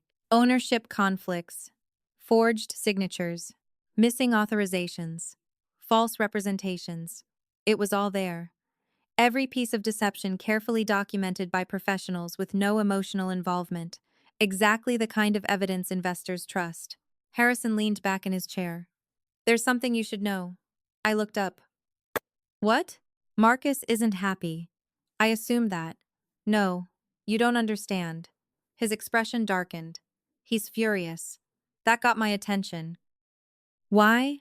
Harrison tapped one of the reports. Because he hates being lied to. Most people do. Marcus built his reputation by identifying dishonest operators before they could damage his firms. If someone intentionally deceived him, he takes it personally. I smiled faintly. Then today should be interesting. Harrison returned the smile. I suspect very interesting. Around 9:15 we left the conference room and drove toward the church. The parking lot was already crowded when we arrived. Luxury vehicles lined the front entrance. Volunteers greeted attendees. Families walked together carrying coffee cups and smiling as if the world contained no secrets. Looking at them, it was difficult to believe how much was about to change. The church itself was massive. More than 4,000 members attended regularly. For decades, it had been one of the most influential congregations in the region. My parents loved that influence. They loved being recognized. They loved appearing generous, respected, and admired. Today, that reputation would become part of the story. Harrison parked near the rear entrance. We sat silently for a moment. Neither of us needed to speak. Everything that could be prepared had already been prepared. Everything that could be documented had already been documented. The rest depended on timing. Ready? Harrison asked. I looked toward the church doors. Memories flooded my mind. Childhood services, family events, charity fundraisers, holiday celebrations. Years spent trying to earn approval from people who never intended to give it. Then I remembered the Thanksgiving porch. The locked door. The text message. Ruining the aesthetic. My answer became very simple. Yes. We stepped out of the vehicle and began walking toward the entrance. The reaction was immediate. Conversations slowed. Faces turned. Whispers spread. Several church members recognized me instantly. I could see it happening. Curiosity first, then surprise, then discomfort. The Facebook video had done its job. Many of these people believed I was unstable, bitter, dangerous. They expected a breakdown. They expected drama. What they saw instead was a calm woman carrying a leather portfolio and walking beside a corporate attorney. Confusion appeared everywhere. An older woman near the entrance blinked several times as I approached. Chloe? She asked carefully. Good morning, Mrs. Reynolds. She looked visibly unsettled. Probably because mentally unstable women don't usually arrive carrying organized legal documents. Another church member stepped aside to let us pass. Then another. Then another. The whispers continued following us through the lobby. I ignored every one of them. My focus remained on the sanctuary ahead. As we entered, the scale of the room became immediately apparent. thousands of seats, massive projection screens, professional lighting, a stage designed for visibility from every corner of the building, the perfect place for public truth or public humiliation. Depending on which side of the story you occupied, my family was already there. I spotted them immediately. Front row, exactly where they always sat. My father wore his favorite dark suit. My mother smiled warmly at passing members. Jasmine looked elegant and composed. DeAndre appeared confident, too confident. Watching them from a distance, nobody would suspect disaster was approaching. They looked successful, respected, untouchable. The performance was flawless. Then Jasmine saw me. The change in her expression was instantaneous. Her smile vanished. Her shoulders stiffened. Her eyes widened. For a brief moment, genuine panic appeared on her face. She leaned toward DeAndre and whispered something urgently. He turned around. The moment he saw me, all color disappeared from his face. The moment he saw me, all color disappeared from his face. It lasted less than a second, but I caught it. So did Harrison. The reaction told me everything I needed to know. DeAndre wasn't surprised because I had come to church. He was surprised because he had hoped I wouldn't. For days, he had been building narratives, moving documents, creating distractions, and attacking my credibility. Every move depended on one assumption: that I would stay away, that I would remain quiet, that I would let him control the room. The problem was that manipulators often mistake patience for weakness. DeAndre had spent years making that mistake. He whispered something to Jasmine and immediately stood up. I watched him begin moving toward us through the sanctuary. His smile returned before he reached us, but it looked forced now. Artificial. Fragile. The smile of a man desperately trying to maintain control over a situation slipping through his fingers. "Chloe," he said warmly as if Thanksgiving had never happened. "I wasn't expecting to see you today." Clearly, the smile flickered slightly. "I'm glad you came." "That's interesting." "Why?" "Because last week you seemed very committed to keeping me away from family events." For a moment he didn't know how to respond. Then he laughed. Emotions were high. "Were they?" "Of course." He glanced at Harrison. "And who is this?" "My attorney." The answer landed exactly as intended. DeAndre's expression remained calm, but something changed in his eyes. Fear. Tiny. Brief. Almost invisible. But real. "Attorney?" he repeated. "That sounds serious." "It is." Silence settled between us. Around us, church members continued finding seats. Music played softly through the sound system. Volunteers greeted visitors. The service was about to begin. Yet for several seconds it felt like the entire room had disappeared. Only DeAndre and I existed. Two people standing on opposite sides of a truth neither could avoid much longer. "Well," he finally said, forcing another smile, "I'm sure we can all sit down together after service and talk like family." Family. There was that word again. The emergency word. The word people use when they need something. "We'll definitely talk," I replied. "Good. Very good." He nodded once and walked away. The moment he reached the front row, Jasmine immediately started questioning him. I couldn't hear the conversation, but I didn't need to. Her body language said enough. Concern, anxiety, panic. My father glanced back twice during the exchange. My mother looked confused. The illusion of confidence was already beginning to crack. Harrison leaned closer. "That went well. For us." "Exactly." The service began minutes later. Normally I would have paid attention. Normally I would have listened to the sermon, participated in the prayers, and greeted people afterward. Today my attention remained elsewhere. Throughout the service I observed the front row. DeAndre checked his phone repeatedly. Jasmine looked distracted. My father whispered to both of them several times. Even from a distance I could see tension spreading through the family. They knew something was wrong. They just didn't know how much. About halfway through the service, another figure entered the sanctuary. I recognized him immediately from photographs. Marcus Sterling, tall, gray-haired, impeccably dressed. The kind of presence that naturally attracted attention without demanding it. Several church leaders greeted him personally. DeAndre noticed his arrival almost instantly. His posture changed. His confidence returned. Watching him, I understood exactly what was happening. He still believed he could save this. He still believed one final presentation would fix everything. He still believed charisma could overcome evidence.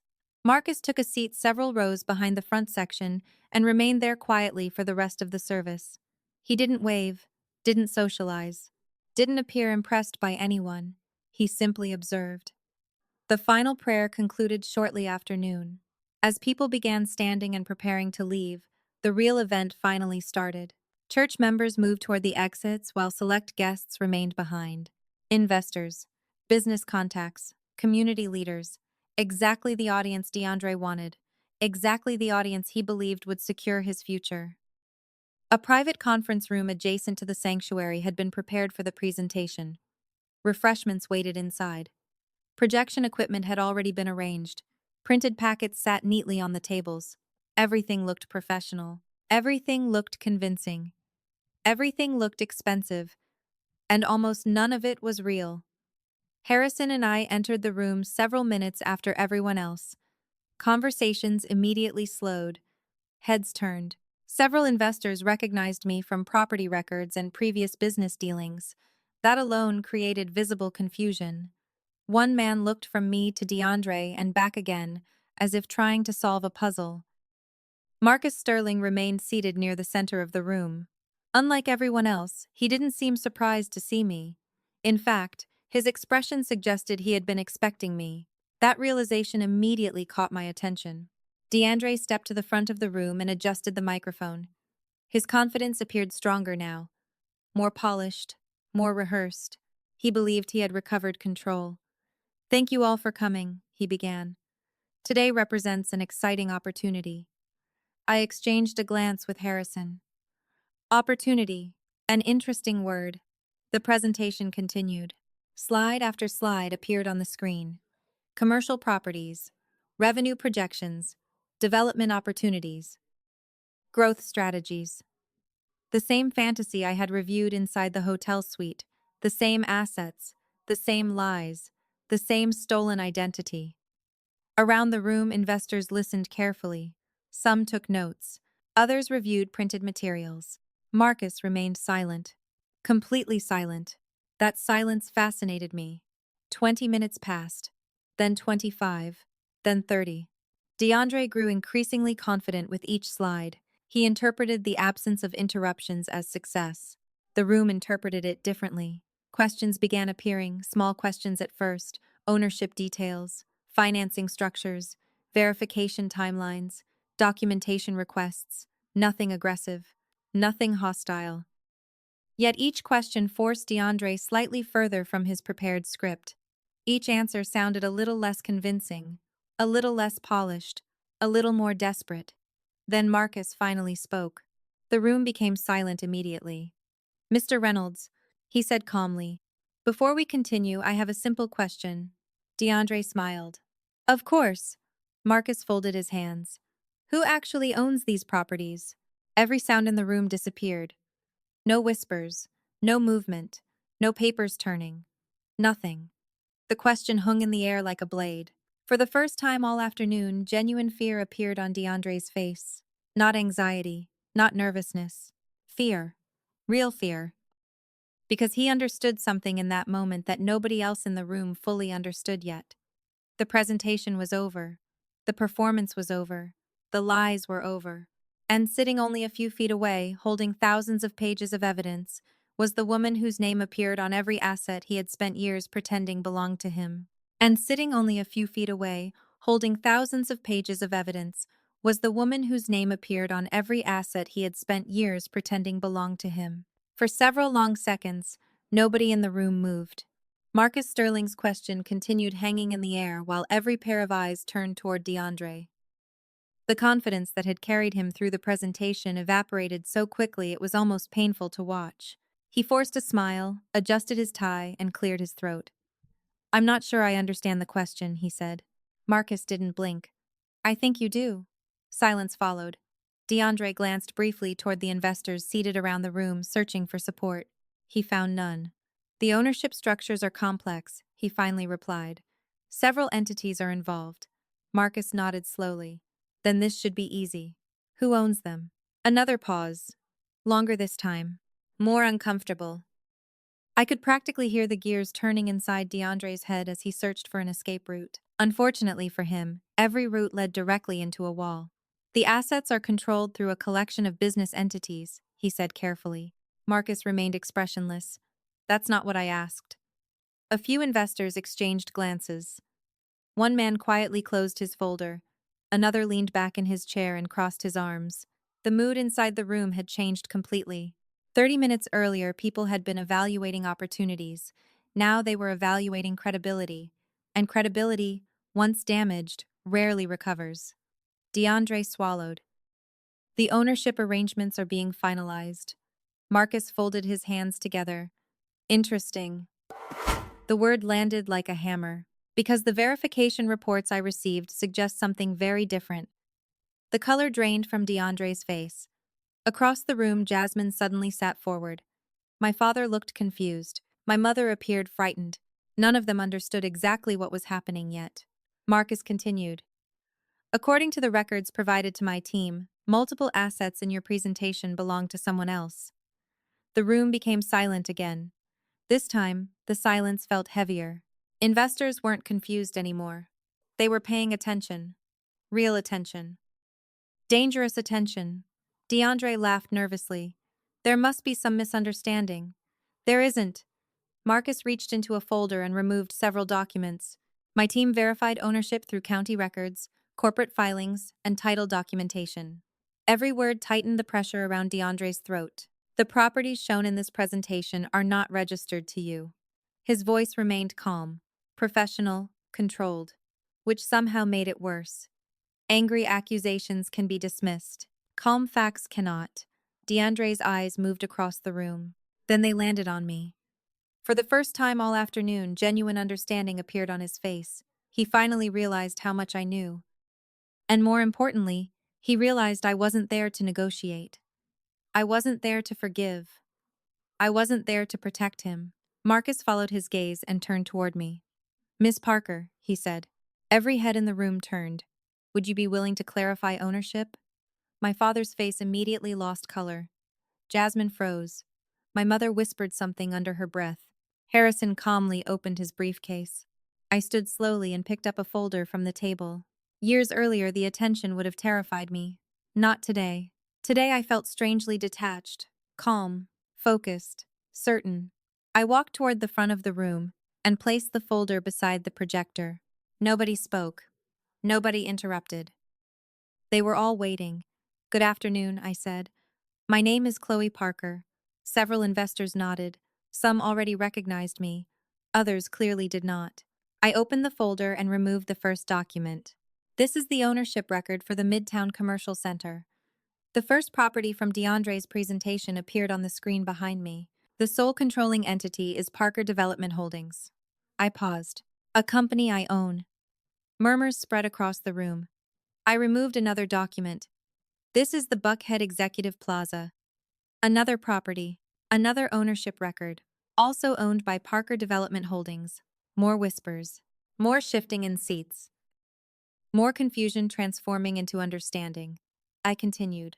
One property after another. One document after another. One ownership record after another.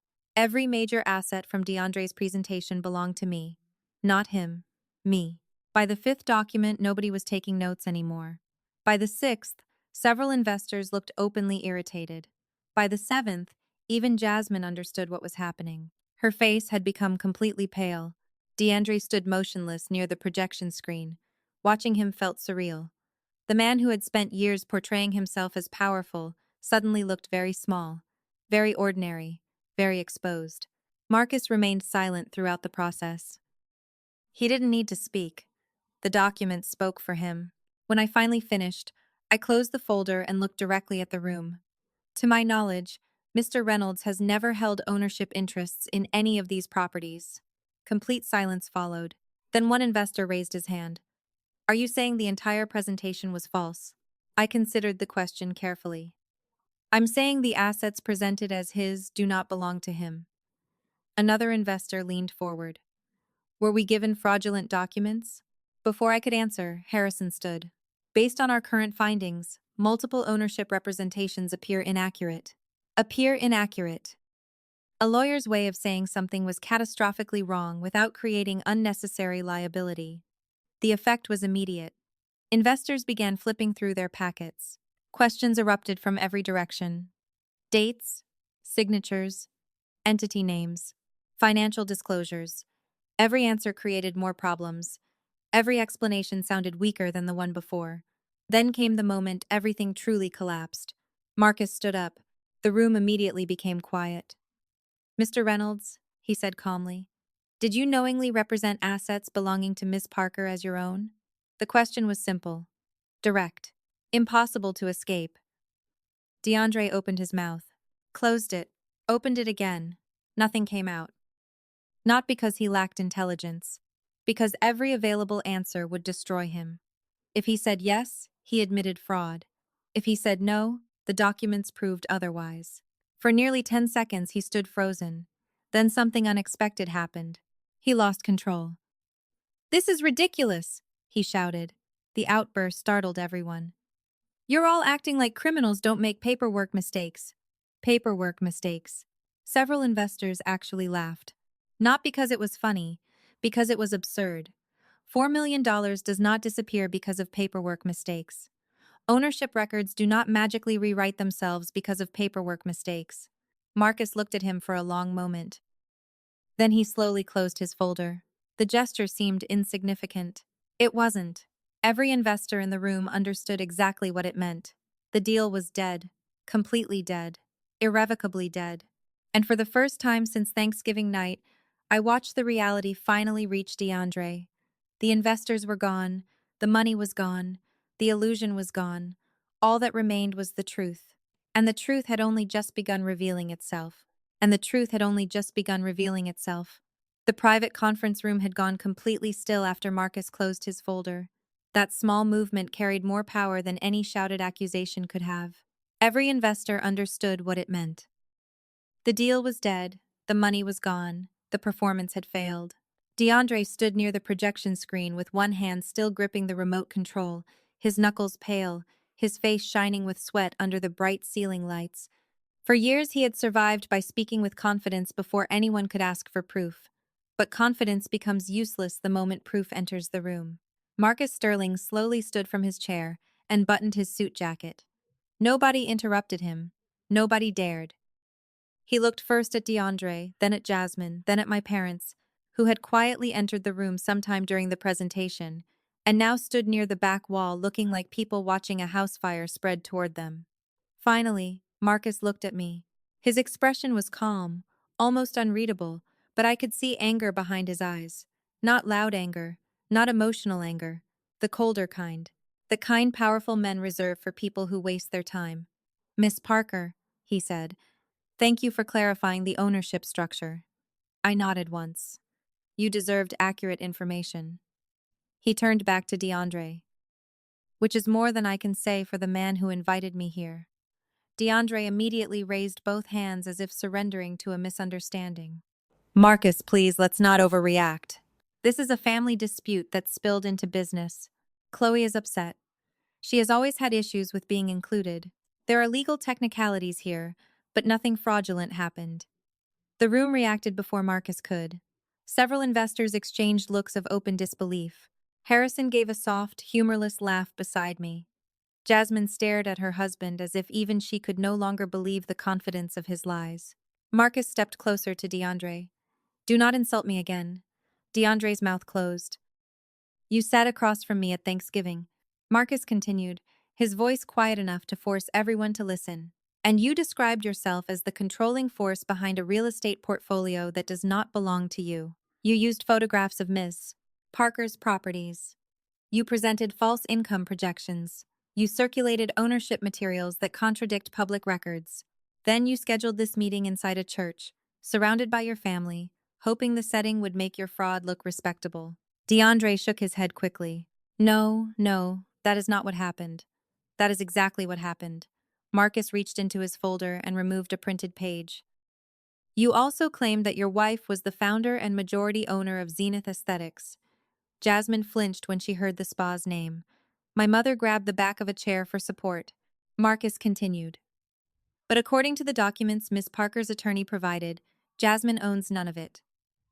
The words struck the room like a second explosion. Until that moment, the investors had focused mostly on DeAndre's false real estate claims. Now the scandal widened. Jasmine's fake success, the story she had polished for years, was suddenly dragged into the same light. One woman near the front whispered, "Oh my God." Jasmine stood up so quickly her chair scraped loudly across the floor. "That is not fair," she cried. "I run that spa every day. I built the brand. I chose the design. I hired the staff. I made it successful." I looked at her calmly. "You made it visible. I made it solvent." She turned toward me with tears in her eyes, but they were not tears of regret. They were tears of humiliation. "Why are you doing this to me?" she whispered. The question almost stunned me. Even now, standing in a room full of evidence, she still saw herself as the victim. "I am not doing this to you," I said. "I stopped doing things for you. There is a difference." My father suddenly stepped forward. His face had turned a dangerous shade of red. "Enough," he barked. The old commanding voice returned, but it sounded weaker in this room, surrounded by people who were no longer impressed by him. "This has gone too far. Chloe, you will stop this spectacle right now. You have embarrassed your mother. You have embarrassed your sister. You have embarrassed this family in front of important people." I stared at him, almost fascinated. Even now his concern was embarrassment. Not fraud, not theft, not lies. Embarrassment. "Dad," I said, "the embarrassment began when you built your reputation on money that was never yours." He pointed at me. "Watch your mouth." Harrison stepped forward instantly, not aggressively, just enough to remind my father that I had not come alone. "Mr. Parker," Harrison said, his tone controlled and sharp, "I strongly recommend you stop threatening my client in front of multiple witnesses." My father looked at Harrison, then at the investors, then at Marcus, and for the first time he seemed to realize the room no longer belonged to him. His authority had always depended on people accepting his image. Once that image cracked, there was nothing beneath it. My mother began crying softly near the back wall. "Chloe, please," she whispered. "We can fix this privately. You do not have to destroy everyone." I looked at her for a long moment. I remembered the Facebook video. Her tissue, her trembling voice, her accusation that I was mentally unstable, her willingness to turn thousands of people against me just to protect a lifestyle I funded. "You made it public," I said. "I am simply making it accurate." That sentence silenced her completely. Marcus placed his documents back into his folder and looked at the investors around the table. "For the record, Sterling Capital is withdrawing all consideration from this opportunity effective immediately. We will also be forwarding all materials provided by Mr. Reynolds to our legal department for review." DeAndre's face twisted in panic. "Marcus, please. You cannot do that." Marcus looked at him with pure contempt. "I can. I will. And I already have." DeAndre stepped toward him. "You don't understand what this will do." "I understand perfectly. People are depending on this deal. Then they depended on the wrong man." The sentence landed with brutal finality. DeAndre seemed to shrink under it. Around the room, chairs moved as investors began gathering their things. The meeting was over. No one wanted to be associated with him now. No one wanted their name connected to potential fraud. One by one, the people who had arrived expecting opportunity began leaving with expressions of disgust, irritation, and quiet relief that they had not written larger checks. DeAndre watched them go like a man watching oxygen leave the room. "Wait," he called out. "Everybody just wait. We can restructure. We can explain. This is being blown out of proportion." Nobody stopped. Not one person. The door opened and closed again and again until only a few remained. Marcus, Harrison, my family, me. The quiet after the investors left was almost worse than the confrontation. There was no audience left for DeAndre to impress. No buyers left to convince. No crowd left to manipulate. Just truth. Marcus turned to me again. "Miss Parker, my office will be in contact with your attorney. I suspect our interests may align moving forward." I understood what he meant. He wanted documents, evidence, cooperation, possibly litigation. "Harrison will coordinate everything," I said. Marcus nodded. Then he glanced once more at DeAndre. "If I were you, I would hire a criminal attorney before sunset. With that, he left the room. The door closed softly behind him. DeAndre stood completely still. Jasmine stared at the floor. My mother wept silently. My father looked older than I had ever seen him. For the first time in my life, I saw them without the costume of wealth, pride, and superiority. They were not powerful. They were not untouchable. They were not a perfect family. They were frightened people standing in the wreckage of lies they had mistaken for a life. Harrison leaned toward me and spoke quietly. "We should go."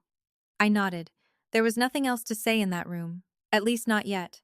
I gathered my folder and walked toward the door. As I passed Jasmine, she reached out and grabbed my wrist. Her grip was weak but desperate. "Chloe," she whispered, "please do not let him ruin my spa." I looked down at her hand, then back at her face. "He did not ruin your spa," I said softly. "You built your entire identity on something you never owned." Her fingers loosened. I pulled my wrist free and walked out without looking back. Behind me, DeAndre finally exploded. I heard him shouting at Jasmine, at my parents, at no one in particular. His voice echoed down the hallway, raw and panicked. But this time I did not stop. I did not turn around. I did not fix it. For 32 years I had been the person who cleaned up after their messes. Today, I left them standing in one. As Harrison and I stepped back into the main sanctuary hallway, I noticed several church members watching from a distance. Word had clearly started spreading. Faces that had looked judgmental earlier now looked uncertain, some embarrassed, some curious, some afraid to meet my eyes. I gave none of them the satisfaction of an explanation. The truth was already moving through the building, and unlike their lies, it had documents attached. We walked toward the exit in silence. Outside, sunlight spilled across the church steps. The morning had become bright and warm, almost beautiful. But behind us, inside that building, the first wall of my family's fake empire had collapsed. And once a wall like that falls, the rest rarely stays standing for long. The first wall of my family's fake empire had collapsed, and once a wall like that falls, the rest rarely stays standing for long. Harrison and I had almost reached the church parking lot when his phone vibrated. He glanced at the screen, stopped walking, and immediately answered. I watched his expression change within seconds. The calm professionalism disappeared and was replaced by something sharper. Interest. Opportunity. The kind of look attorneys get when a case suddenly becomes much bigger than expected. "When?" he asked. A pause followed.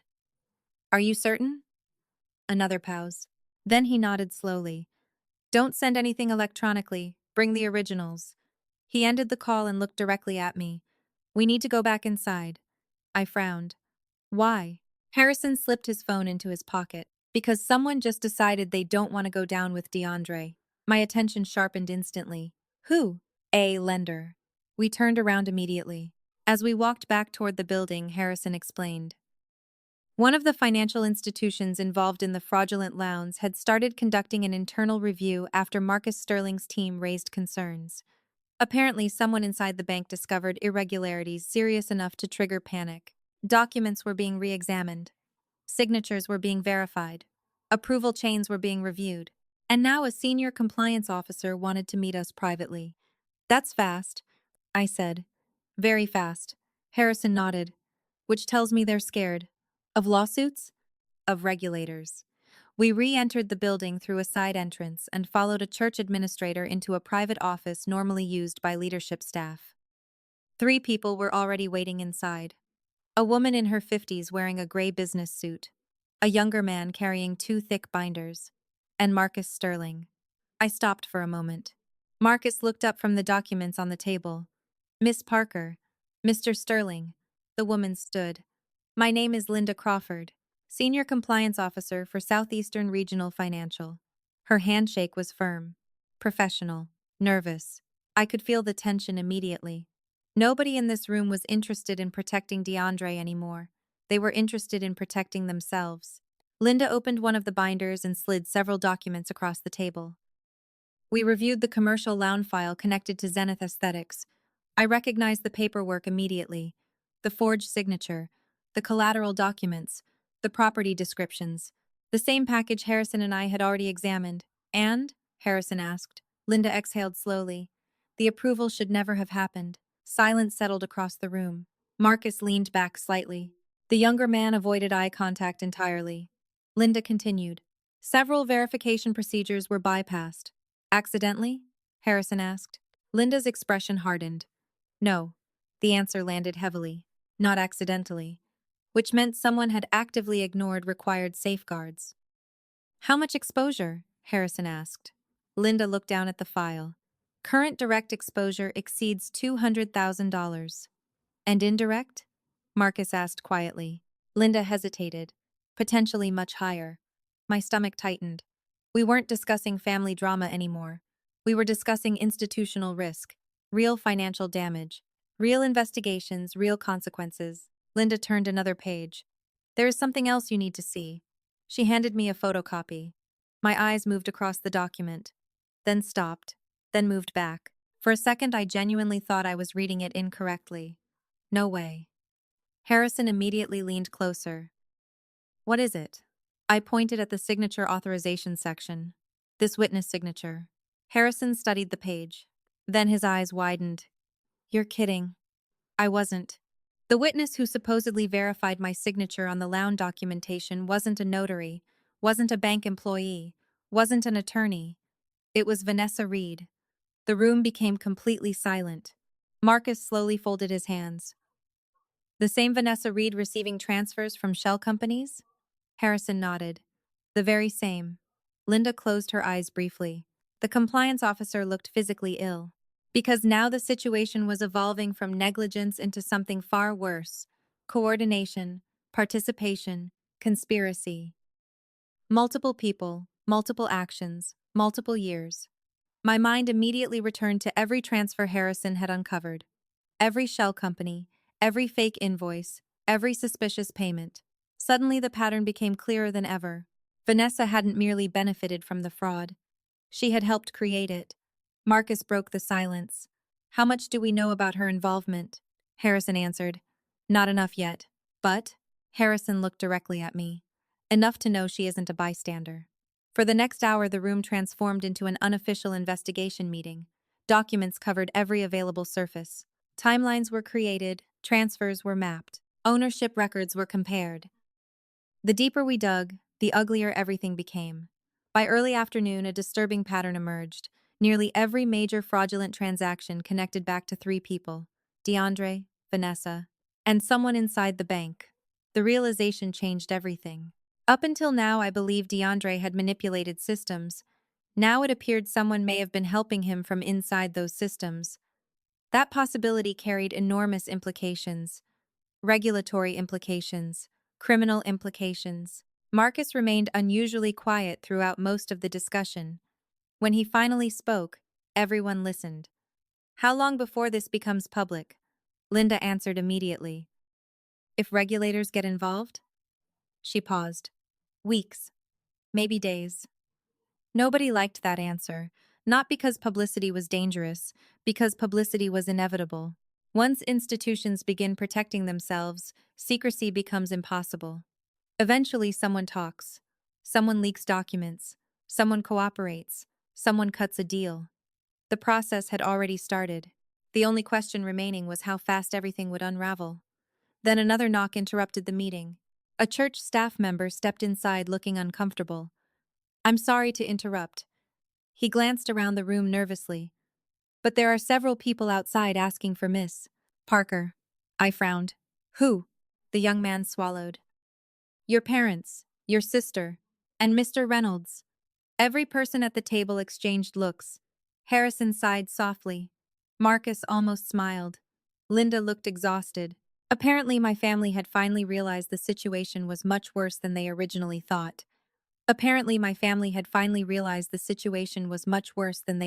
thought. For several seconds, nobody in the room spoke. The timing alone told us everything. They hadn't come looking for me after the Thanksgiving dinner. They hadn't come looking for me after the Facebook lies. They hadn't come looking for me after the investors walked out. But the moment banks became involved, the moment compliance officers started reviewing records, the moment the possibility of real consequences appeared, suddenly they wanted a conversation. Harrison looked at me. Your decision. Marcus remained silent. Linda looked relieved that the choice wasn't hers. I considered it for only a few moments. Let them in. The church staff member nodded and disappeared. A minute later, the door opened.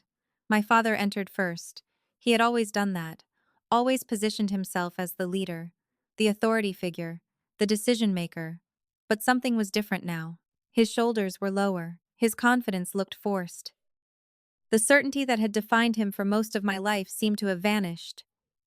My mother followed close behind, clutching tissues in both hands. Jasmine entered next. Her eyes were red from crying. DeAndre came last. The moment he saw Marcus and Linda sitting at the table, every remaining trace of color disappeared from his face. He immediately understood that this was not a family meeting. This was an investigation. Nobody offered greetings. Nobody offered handshakes. The atmosphere felt more like a courtroom than a church office. My father looked around the room before settling his eyes on me. "We need to talk privately." "No." The answer came instantly. He blinked. "Chloe, no." I folded my hands on the table. "Anything you want to say can be said here." His jaw tightened. For years, that expression had intimidated me. Not anymore. Family matters should remain inside the family. Marcus let out a soft laugh. Nobody else did. My father looked toward him. Marcus didn't even bother hiding his amusement. "Family matters?" Marcus asked. "Is that what we're calling forged loan documents now?" My father immediately looked away. My mother began crying again. Real tears this time. Not performance. Not strategy. Fear. Pure fear. Jasmine stepped forward. "Chloe, please." Her voice trembled. Things got out of control. I stared at her. "Things?" "Everything." She gestured helplessly. "The business. The investors. The loans. The stress." Harrison quietly opened a notebook. Marcus crossed his arms. Nobody interrupted her. "We never wanted any of this." I almost smiled. People always say that after they get caught. Never before. "Really?" I asked. "You never wanted it?" Jasmine shook her head rapidly. "Of course not." "Then why did you lock me outside?" Silence. "Why did you help create a video telling thousands of people I was mentally unstable?" More silence. "Why did you spend years pretending assets belonged to you?" Jasmine lowered her head. For the first time since Thanksgiving, she had no answer. Because every answer led back to the same place. Choice. These weren't accidents. They were decisions. Hundreds of decisions. Thousands of decisions, repeated over years. DeAndre suddenly stepped forward. "Enough." Every eye in the room turned toward him. "This isn't helping." "No?" Harrison asked. "Not even a little." DeAndre ignored him and looked directly at me. "What do you want?" The question surprised me. Not because he asked it, because it revealed his mindset. He still thought this was a negotiation, a transaction, a problem with a price. "I want the truth." "Fine." He spread his hands dramatically. "The truth is that I made mistakes." Marcus laughed again, this time louder. "Mistakes?" DeAndre turned toward him. "Yes, mistakes." Marcus slowly stood. The room immediately became silent. "A mistake is sending an email to the wrong person." Marcus took a step forward. "A mistake is misplacing a decimal point." Another step. "A mistake is forgetting a meeting." He stopped directly in front of DeAndre. "Forging documents, creating shell companies, misrepresenting ownership, and soliciting millions of dollars based on fraudulent information is not a mistake." Nobody spoke. Not even DeAndre. Marcus wasn't angry. That was what made it terrifying. He was calm. Completely calm. The kind of calm, powerful people develop after spending decades dealing with liars. "Those are choices." The sentence landed like a hammer. DeAndre looked away first. Marcus returned to his chair. My mother began sobbing quietly. "Please," she whispered. "Please stop talking about lawyers and banks and investigations." Her voice cracked. "We're family." There was that word again. Family. The emergency word. The rescue word. The word people use when accountability finally arrives. Linda Crawford finally spoke for the first time since my family entered the room. "With respect, Mrs. Parker, this stopped being a family matter when financial institutions became involved." My mother immediately fell silent, because Linda represented something none of them could manipulate. Procedures, regulations, documentation, rules, the things that don't care about emotions. DeAndre sat down heavily in one of the empty chairs. For the first time, he looked exhausted.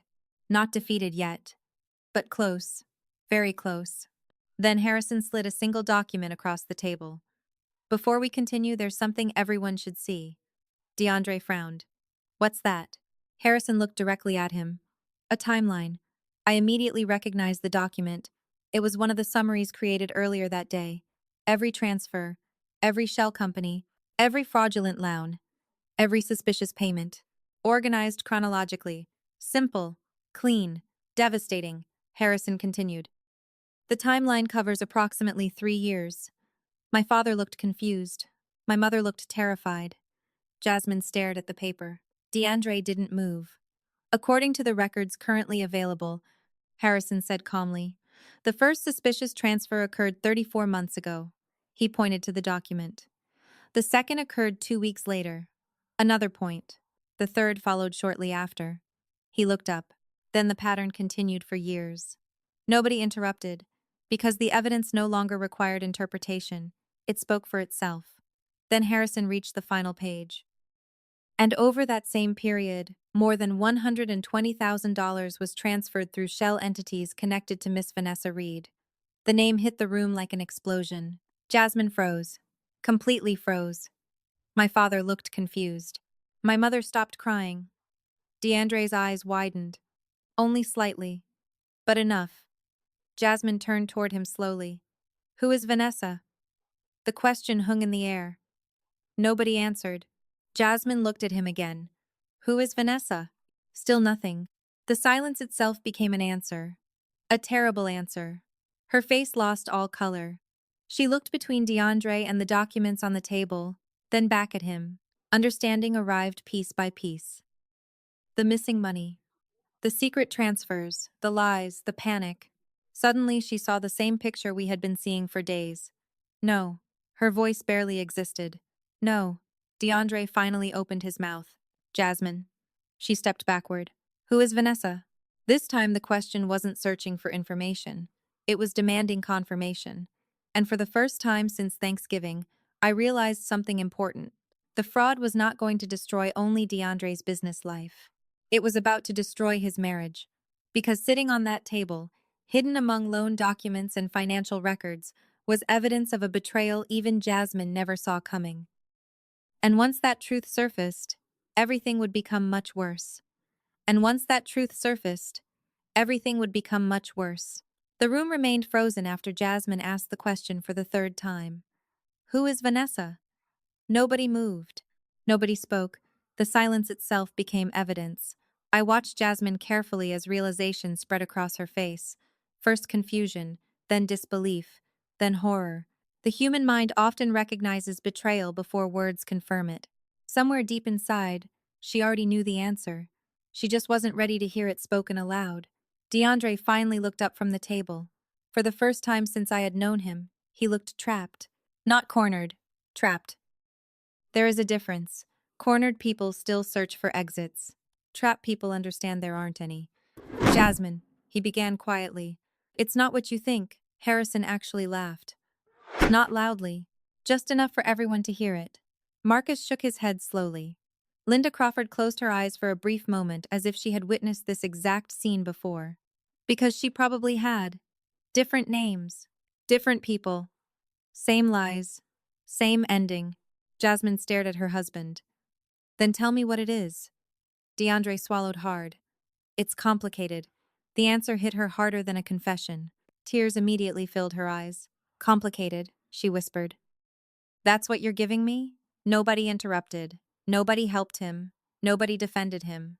The years of manipulation, charm, and performance had finally stopped working. After everything, Jasmine continued. After everything we've been through together? DeAndre stood slowly.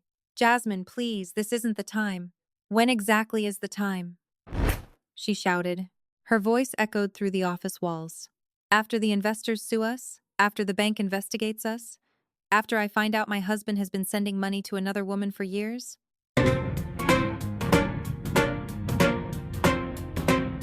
The room became silent again. The question had already answered itself.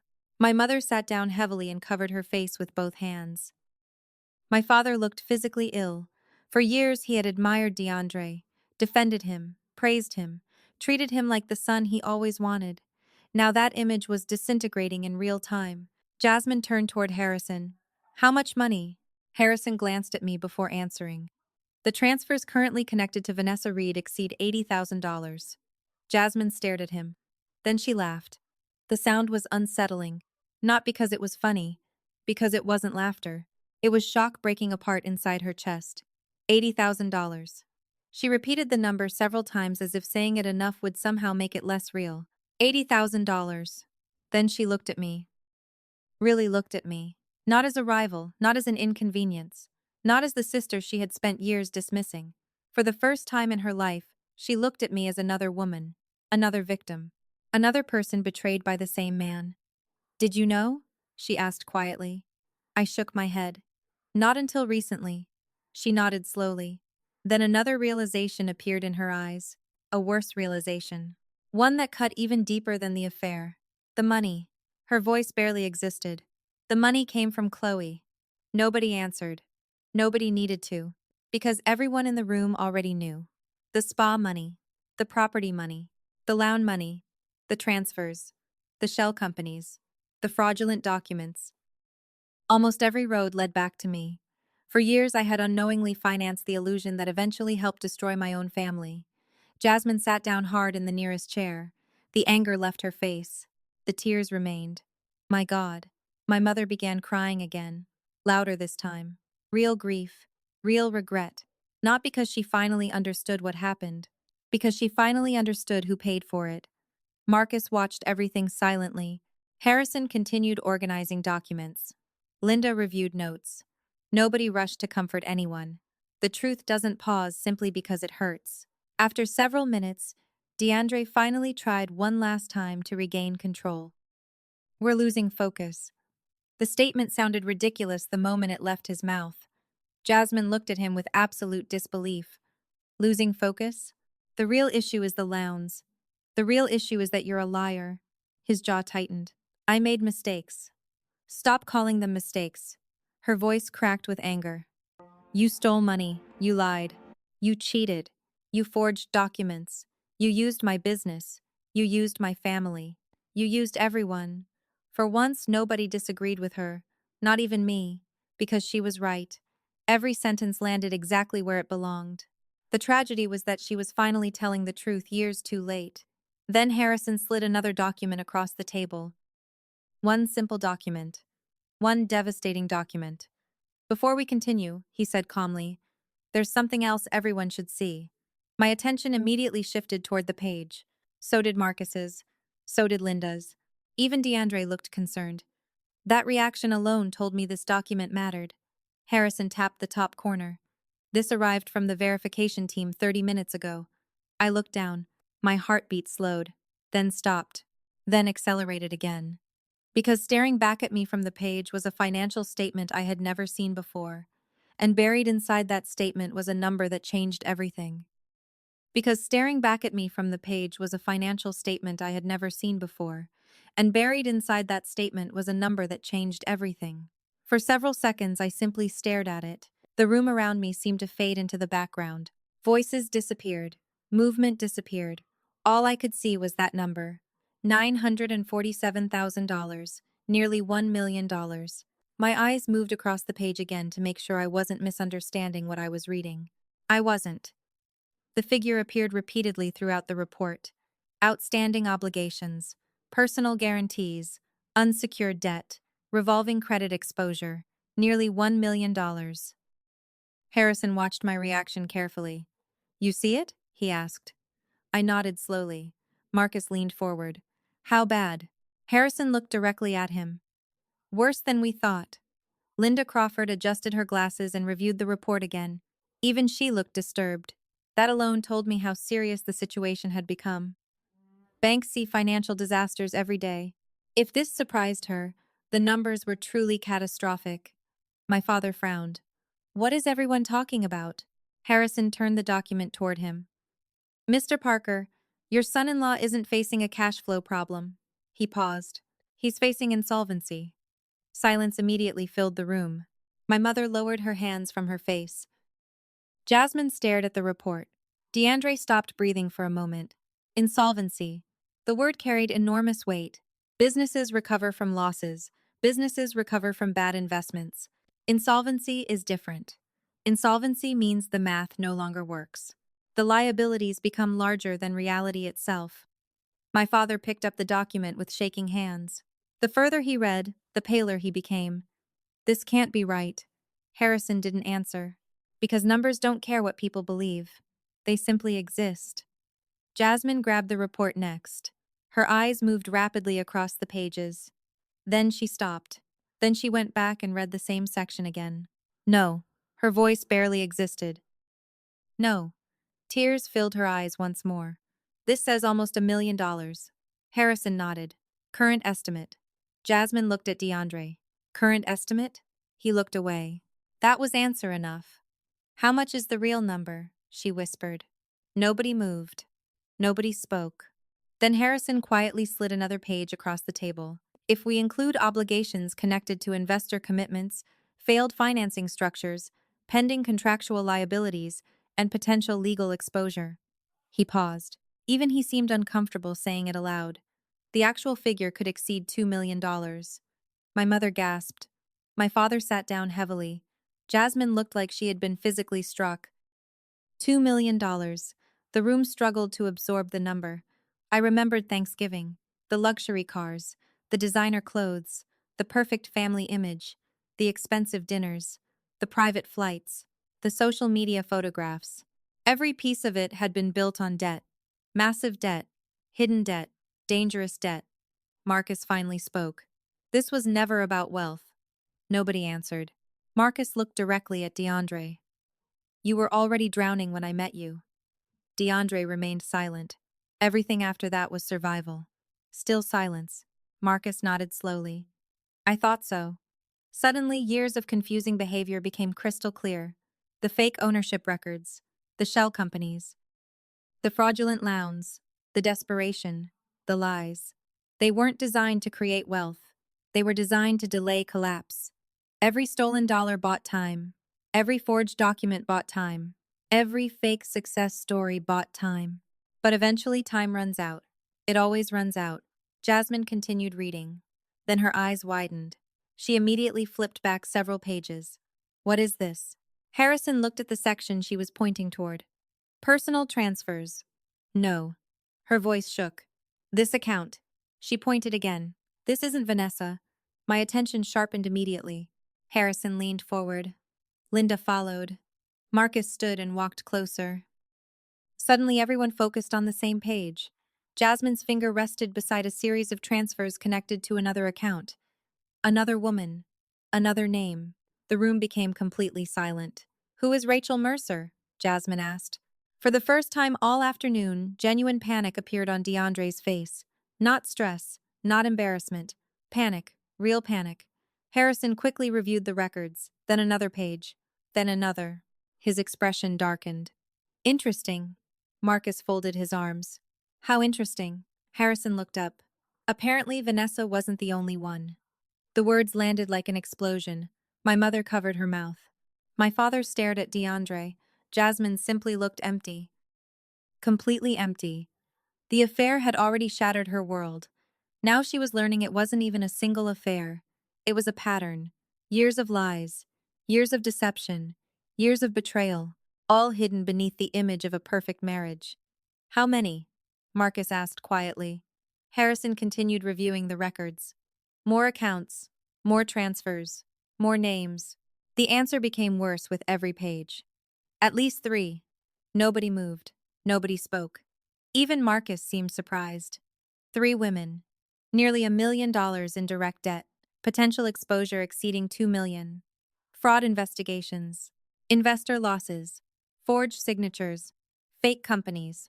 The scale of deception had become almost absurd. Jasmine laughed suddenly. The sound frightened everyone. It wasn't normal laughter. It was the sound people make when reality becomes too painful to process. 3. She repeated the number several times. 3 women. Then she looked at me. All these years. Her voice broke. All these years I thought you were jealous of me. I didn't answer. There was nothing to say. The truth was already cruel enough. Tears streamed down her face. I spent my entire life looking down on you. She laughed again. And I was married to this. She pointed at DeAndre without even looking at him. For the first time since Thanksgiving, I felt something unexpected. Not satisfaction, not revenge, pity. Because Jasmine was finally experiencing what I had experienced for years, the collapse of an illusion. The difference was that mine happened on a porch during a storm. Hers happened inside a room filled with evidence. DeAndre suddenly stood. His chair slammed backward against the wall. The sound echoed through the office. Every eye immediately turned toward him. His breathing had become heavy, uneven, dangerous. Something was changing. The pressure, the humiliation, the collapse, the exposure. Everything was finally reaching him at once. And deep down, I knew exactly what was coming next. Because people like DeAndre can tolerate losing money. They can tolerate losing status. They can even tolerate losing relationships. But they cannot tolerate losing control. And for the first time in years, DeAndre Reynolds had absolutely none left. And for the first time in years, DeAndre Reynolds had absolutely none left. The silence that followed felt dangerous. Not uncomfortable. Dangerous. Everyone in the room sensed it. The air itself seemed heavier. DeAndre stood motionless beside the overturned chair, his chest rising and falling rapidly while his eyes moved from face to face. Jasmine, my parents, Harrison, Marcus, me. He looked like a man searching desperately for someone else to blame, someone else to attack, someone else to carry responsibility for a disaster he had personally created. Unfortunately for him, every road led back to the same person, himself. "This is unbelievable," he finally said. His voice sounded strained, raw, unstable. "All of you sitting here acting morally superior." Nobody responded. That only made him angrier. "You think you're innocent?" He pointed directly at Marcus. "You billionaires destroy lives every day and nobody says a word." Marcus remained seated, completely calm, completely unimpressed. "You think you're better than me because you have more money?" Still nothing. The silence infuriated DeAndre even further. He turned toward Harrison. "And you?" His finger shifted.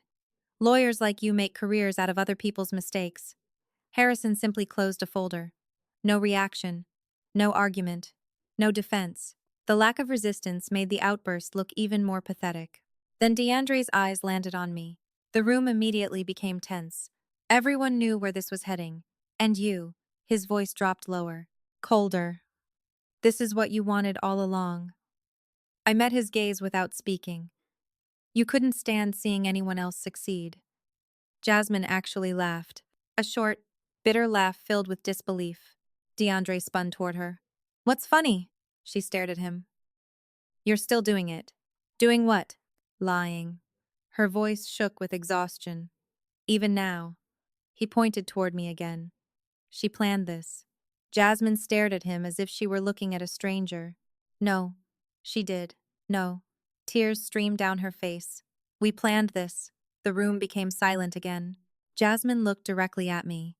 "She didn't create this disaster." Then she turned toward DeAndre. "We did." My father lowered his head. My mother began crying again, because deep down they knew she was right. The collapse hadn't started when I canceled payments. It hadn't started when I walked into church. It hadn't started when Marcus asked questions. It started years earlier when they decided my generosity was something they deserved instead of something they should appreciate. DeAndre shook his head repeatedly. "No." "Yes." Jasmine's voice became stronger. "You lied. I was trying to help us. You stole. I was trying to save us. You cheated. I was under pressure. You forged documents." Every sentence struck harder than the one before. DeAndre looked around the room searching for support. He found none. Not from Marcus. Not from Harrison. Not from Linda. Not from my parents. Not even from his own wife. The isolation was finally becoming visible. For years, he manipulated people individually. He kept everyone separated. Controlled information, controlled narratives, controlled perceptions. Now everyone sat in the same room looking at the same evidence. There was nowhere left to hide. "You don't understand," he snapped suddenly. "None of you understand." Marcus finally spoke. Then explain it. The challenge hung in the air. For a moment it looked like DeAndre might actually try. He opened his mouth, closed it, then opened it again. I had no choice. Marcus leaned back in his chair. There's always a choice. Not when you're drowning. Interesting. Marcus folded his hands. Because according to these records, you started stealing long before you were drowning. The answer hit perfectly. Because it was true. The timeline proved it. The fraud didn't begin during a crisis. The fraud created the crisis. DeAndre turned away. He knew it too. Then something unexpected happened. My father stood. Everyone looked at him. For most of my life, he had defended DeAndre, praised him, trusted him, supported him. Yet now he looked exhausted, older, defeated. Tell me one thing. His voice was quiet. DeAndre looked up. What? My father swallowed hard. Was any of it real? The question hit harder than any accusation. Because it wasn't about money. It wasn't about fraud. It wasn't about investors. It was about identity. About trust. About years of believing in someone. DeAndre didn't answer immediately. My father continued. The business success. Silence. The investments. More silence. The opportunities. Still nothing. My father's eyes filled with disappointment. The family? For a second I almost felt sorry for DeAndre. Not because he deserved sympathy, because there was no correct answer. Every possible response would destroy someone. Finally, he looked away. That was enough. My father nodded slowly. The disappointment on his face seemed to physically age him. My mother began sobbing. Jasmine stared at the floor. And for the first time since Thanksgiving, nobody was angry anymore. Anger requires hope. What remained now was acceptance. The acceptance that the man standing before them was not who they believed he was. DeAndre suddenly slammed his fist against the table. The loud crack echoed through the office. Several people flinched. Fine. His voice trembled. You want the truth? Nobody answered. Fine. He laughed bitterly. The truth is nobody cared when I was failing. He pointed toward my parents. You only respected me when I looked successful. Then Jasmine. You only loved me when I could provide things. Then me. And you. His eyes narrowed. You made it too easy. The room became silent once more. What does that mean? I asked calmly. He laughed again. You always rescued everyone? For the first time all afternoon his voice carried honesty. Ugly honesty. But honesty. Every problem. He pointed toward me. Every crisis. Another bitter laugh. Every bill. My stomach tightened. Because deep down, I knew where this was going.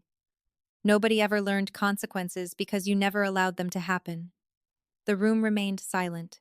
Not because he was innocent. Not because he was justified. Because buried inside the self-pity was a small piece of truth. I had spent years saving people from consequences they should have faced themselves. The difference was that I did it out of love. He exploited it out of greed. Marcus stood slowly. This conversation is over. Nobody argued. Because it was. There was nothing left to learn. Nothing left to expose. Nothing left to explain. The evidence had spoken. The lies had collapsed. The illusion was dead. DeAndre looked around the room one final time. Then he laughed softly, not confidently, not arrogantly, desperately, like a man finally realizing the story he spent years writing had reached its final chapter. And this time, nobody was coming to save him. And this time, nobody was coming to save him. The meeting ended less than 10 minutes later. Not because every question had been answered, not because every document had been reviewed, but because the outcome was already obvious. The fraud was real. The investors knew it. The bank knew it. The lawyers knew it. Most importantly, DeAndre knew it. There was nothing left to negotiate. Nothing left to spin. Nothing left to perform. One by one, people began gathering their folders and preparing to leave. Marcus exchanged a few final words with Harrison. Linda Crawford coordinated follow-up procedures with her team. Church staff quietly moved through the hallways, unaware that several lives had just changed forever. I collected my documents and headed toward the exit. The afternoon sun was bright when I stepped outside. For a moment, the warmth felt almost surreal after spending hours inside rooms filled with tension, accusations, and collapsing lies. Harrison walked beside me. Neither of us spoke. We didn't need to. We both knew the real consequences were only beginning. Behind us, the church doors opened. My family emerged slowly. My father looked exhausted. My mother appeared emotionally shattered. Jasmine moved like someone walking through a dream she couldn't wake up from. DeAndre came last. He no longer looked like a successful businessman. He looked like a man waiting for impact. The church parking lot remained crowded. Hundreds of members were still outside socializing after the service. Children played near the sidewalks. Families gathered around vehicles. Conversations filled the air. It should have felt ordinary. Instead, it felt like a stage. Because what happened next unfolded in front of everyone. The first sign appeared near the far side of the parking lot. A uniformed recovery agent stood beside a black luxury SUV. DeAndre noticed him immediately. So did Jasmine. The man held a clipboard and appeared to be verifying vehicle information. At first, nobody paid much attention. Then the tow truck turned the corner. The entire atmosphere shifted. DeAndre froze. Completely froze. The recovery agent approached calmly. Professional.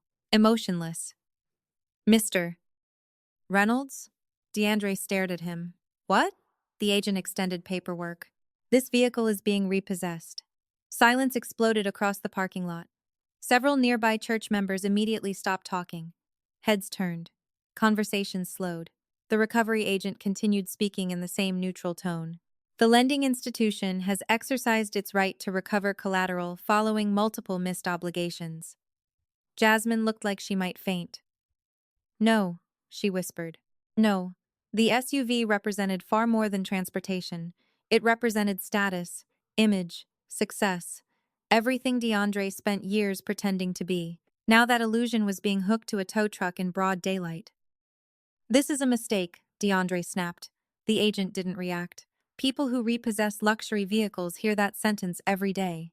You may contact the lender directly. DeAndre took a step forward. You're not taking my car. The agent calmly pointed toward the tow truck operator already attaching equipment. The decision has already been made. More people gathered nearby. Not intentionally. Human beings are naturally drawn toward public disasters, especially when those disasters involve people who spent years pretending their lives were perfect. My father looked away. My mother began crying again. Jasmine stood motionless. The SUV slowly rose onto the towing platform. The sound of metal tightening echoed across the lot.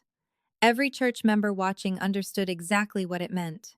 Wealth doesn't get repossessed. Debt gets repossessed. The second blow arrived only minutes later. Harrison's phone rang. He answered, listened, then smiled. Not a happy smile, a professional smile.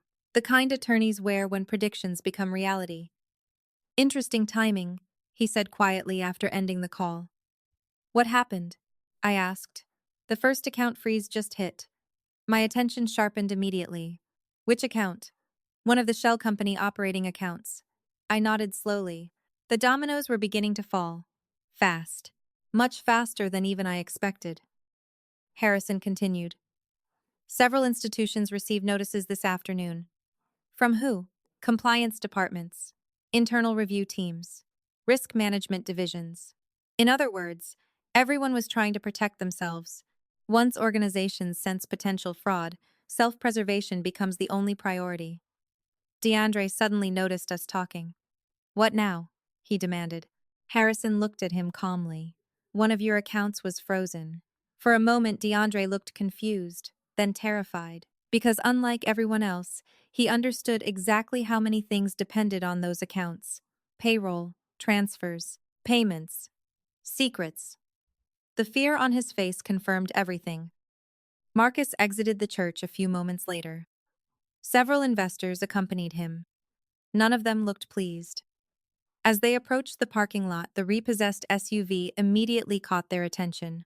One investor actually laughed. Another shook his head. Marcus simply observed the scene in silence. Then he walked directly toward DeAndre. The entire parking lot seemed to become quieter. People recognized Marcus. People recognized my family. And rumors were already spreading. Mr. Reynolds, Marcus said calmly. DeAndre looked exhausted. What? Marcus held a thin folder beneath one arm. I wanted to personally thank you. Confusion crossed DeAndre's face. Thank me? Yes. Marcus nodded. You reminded me why verification matters. Several investors smiled. DeAndre didn't. Marcus continued. Had my team not reviewed the ownership records, we might have invested millions into a fantasy. Every word landed like a public verdict. People nearby were listening now. Church members, volunteers, staff, friends. The audience kept growing. Marcus looked toward me briefly before returning his attention to DeAndre. Fortunately, facts arrived before the wire transfer. Then he turned and walked away. That was it. No shouting, no threats, no dramatic confrontation. Just one sentence from a billionaire confirming what everyone already suspected: the empire was fake. The silence that followed felt devastating, because nobody rushed to defend DeAndre. Nobody argued. Nobody challenged Marcus. The truth had become too obvious. Then another phone began ringing. Jasmine's. She answered automatically. Within seconds, her face changed. What? She whispered. A pause followed. Today? Another pause. No, that's impossible. She lowered the phone slowly. My mother looked at her. What happened? Jasmine stared blankly into space. The landlord. My stomach tightened. What about him? Jasmine laughed softly. The same broken laugh I had heard earlier. The spa lease review has been accelerated. Harrison immediately understood. So did I. The commercial property owner had noticed the instability. Businesses do that. They protect themselves. The illusion wasn't just collapsing financially anymore, it was collapsing operationally. Piece by piece, asset by asset, relationship by relationship. Every support structure that once held their world together was pulling away. I looked around the parking lot. Church members whispered among themselves. Investors were leaving. The tow truck was disappearing through the exit gate carrying DeAndre's luxury SUV.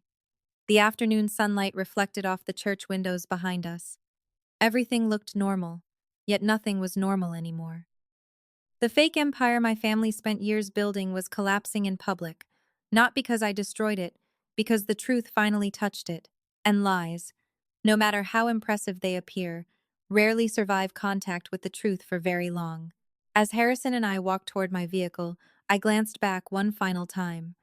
My father stood silently beside my mother. Jasmine stared at the empty space where the SUV had been parked. DeAndre stood completely alone. Not physically, emotionally. The investors were gone. The image was gone.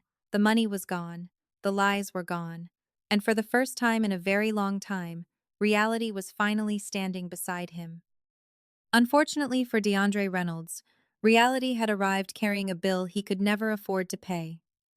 Unfortunately for DeAndre Reynolds, reality had arrived carrying a bill he could never afford to pay. The weeks that followed moved faster than anyone expected. Once the first account freeze occurred, everything else seemed to accelerate. Banks launched reviews. Compliance departments opened investigations. Attorneys requested records. Investors demanded explanations. What had started as a private family conflict transformed into something much larger. Something official. Something impossible to stop. Harrison often compared it to a crack in a dam. At first, people focus on the crack. Then the water starts moving. Then suddenly the entire structure gives way. That was exactly what happened to DeAndre's world. 3 days after the church meeting, another lender froze 2 additional accounts connected to the shell companies. 5 days later, several contracts tied to pending investor arrangements were formally terminated. Within 2 weeks, every major deal DeAndre had been pursuing disappeared. Not because competitors stole them, because nobody wanted to work with someone surrounded by allegations of fraud. Reputation had carried him for years. Now reputation was destroying him. Meanwhile, investigators continued following the money. The deeper they looked, the uglier the picture became. Additional transfers surfaced. More shell entities appeared. New documents raised new questions. Every answer created 3 more problems. Vanessa Reed hired an attorney before the end of the first week. That fact alone told everyone how serious the situation had become. Innocent people rarely rush to secure legal representation the moment financial records appear. Harrison never commented directly on her decision, but the look on his face said enough.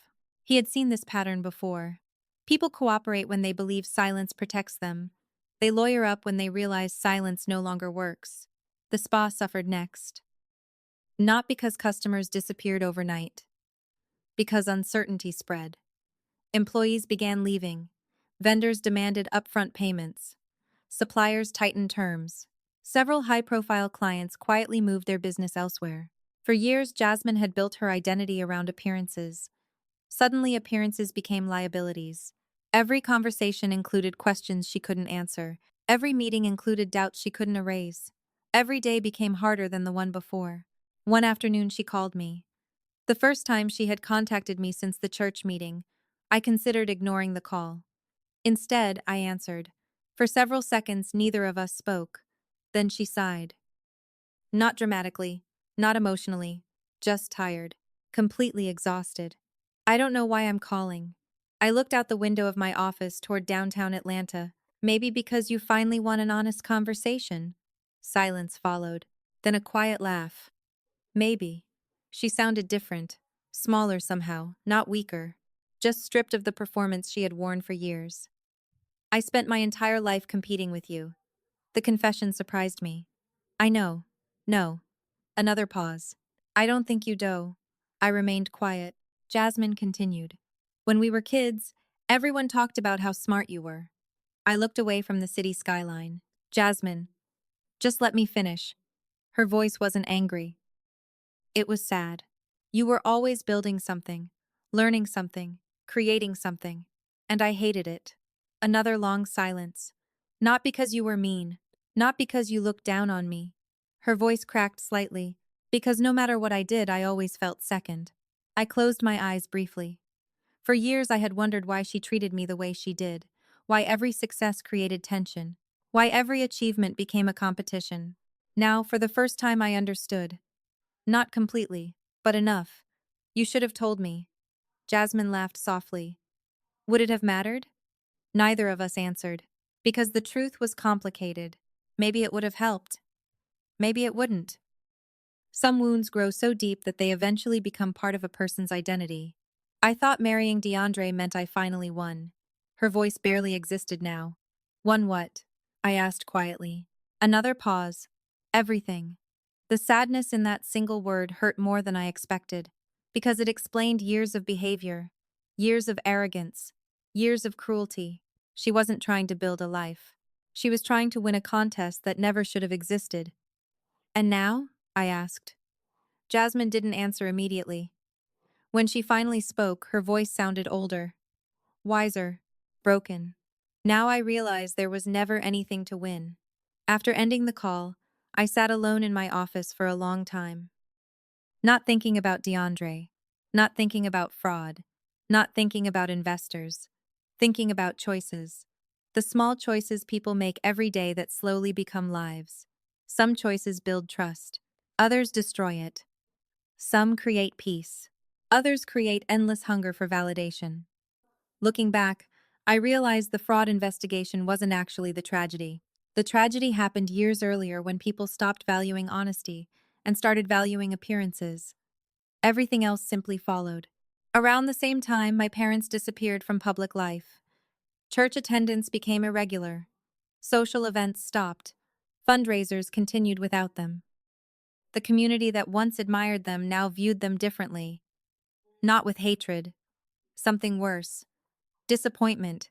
Respect takes years to build and minutes to lose. They were learning that lesson the hard way. One evening, nearly 6 weeks after Thanksgiving, Harrison walked into my office carrying a familiar expression. The case had reached another turning point. You have that look again, I said. He smiled. Which look?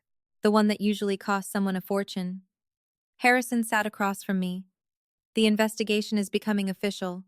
I nodded slowly. I had expected that answer for weeks. Still, hearing it aloud felt significant. Final somehow. How official? Harrison opened a folder. Very. He slid several pages across the desk. I reviewed them carefully. Regulatory inquiries, expanded document requests, additional interviews, formal procedures. The machine had started moving. And once institutions like these begin moving, they rarely stop until they reach a conclusion. Harrison watched me finish reading. How do you feel? I considered the question carefully. Months earlier, I would have answered differently. Months earlier, I wanted justice, vindication, accountability. Now? Now I felt something else. Something quieter. Free, I said. Harrison smiled. Good, because for the first time since Thanksgiving, I truly was. Because for the first time since Thanksgiving, I truly was. Freedom turned out to be much quieter than I expected. Movies make freedom look dramatic, victorious, loud. Real freedom felt different. It felt like waking up without anxiety. It felt like checking my phone without fearing another crisis. It felt like making decisions based on what I wanted instead of what everyone else demanded from me. For years, I had mistaken responsibility for love. I believed protecting people meant rescuing them from every consequence. I believed generosity meant endless sacrifice. I believed family meant enduring behavior I would never tolerate from anyone else. Losing those illusions hurt, but keeping them would have cost even more. 2 months after the church meeting, the first major outcomes began arriving. Harrison called early on a Tuesday morning. You should sit down. I laughed. That sentence never leads anywhere pleasant. Depends on your perspective. I leaned back in my office chair. What happened? Papers shifted on his desk. Vanessa Reed signed a cooperation agreement. I wasn't surprised. Not really. The pressure had been building for weeks. What does she get? Potentially reduced exposure.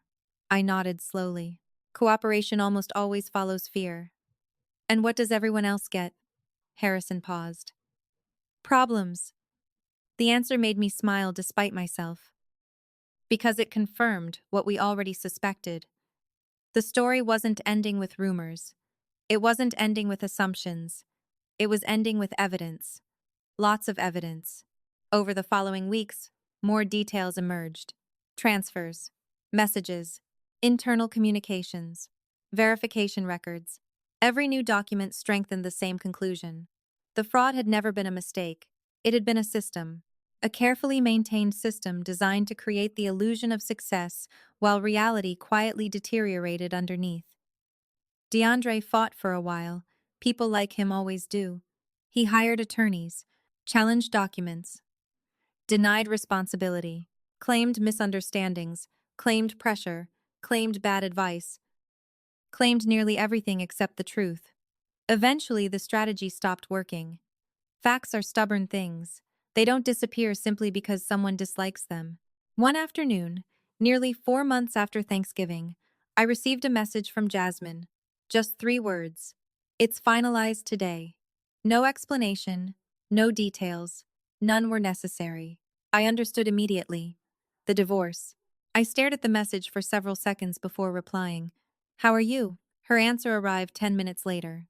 Some days are harder than others, but at least I know what's real now. I read the message twice, then a third time. At least I know what's real now.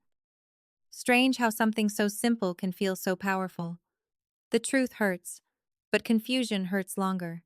Jasmine eventually left the spa, not because someone forced her to, because she finally understood she needed a life built on her own choices rather than borrowed identities. We weren't suddenly best friends. Stories rarely end that neatly. But the hostility disappeared.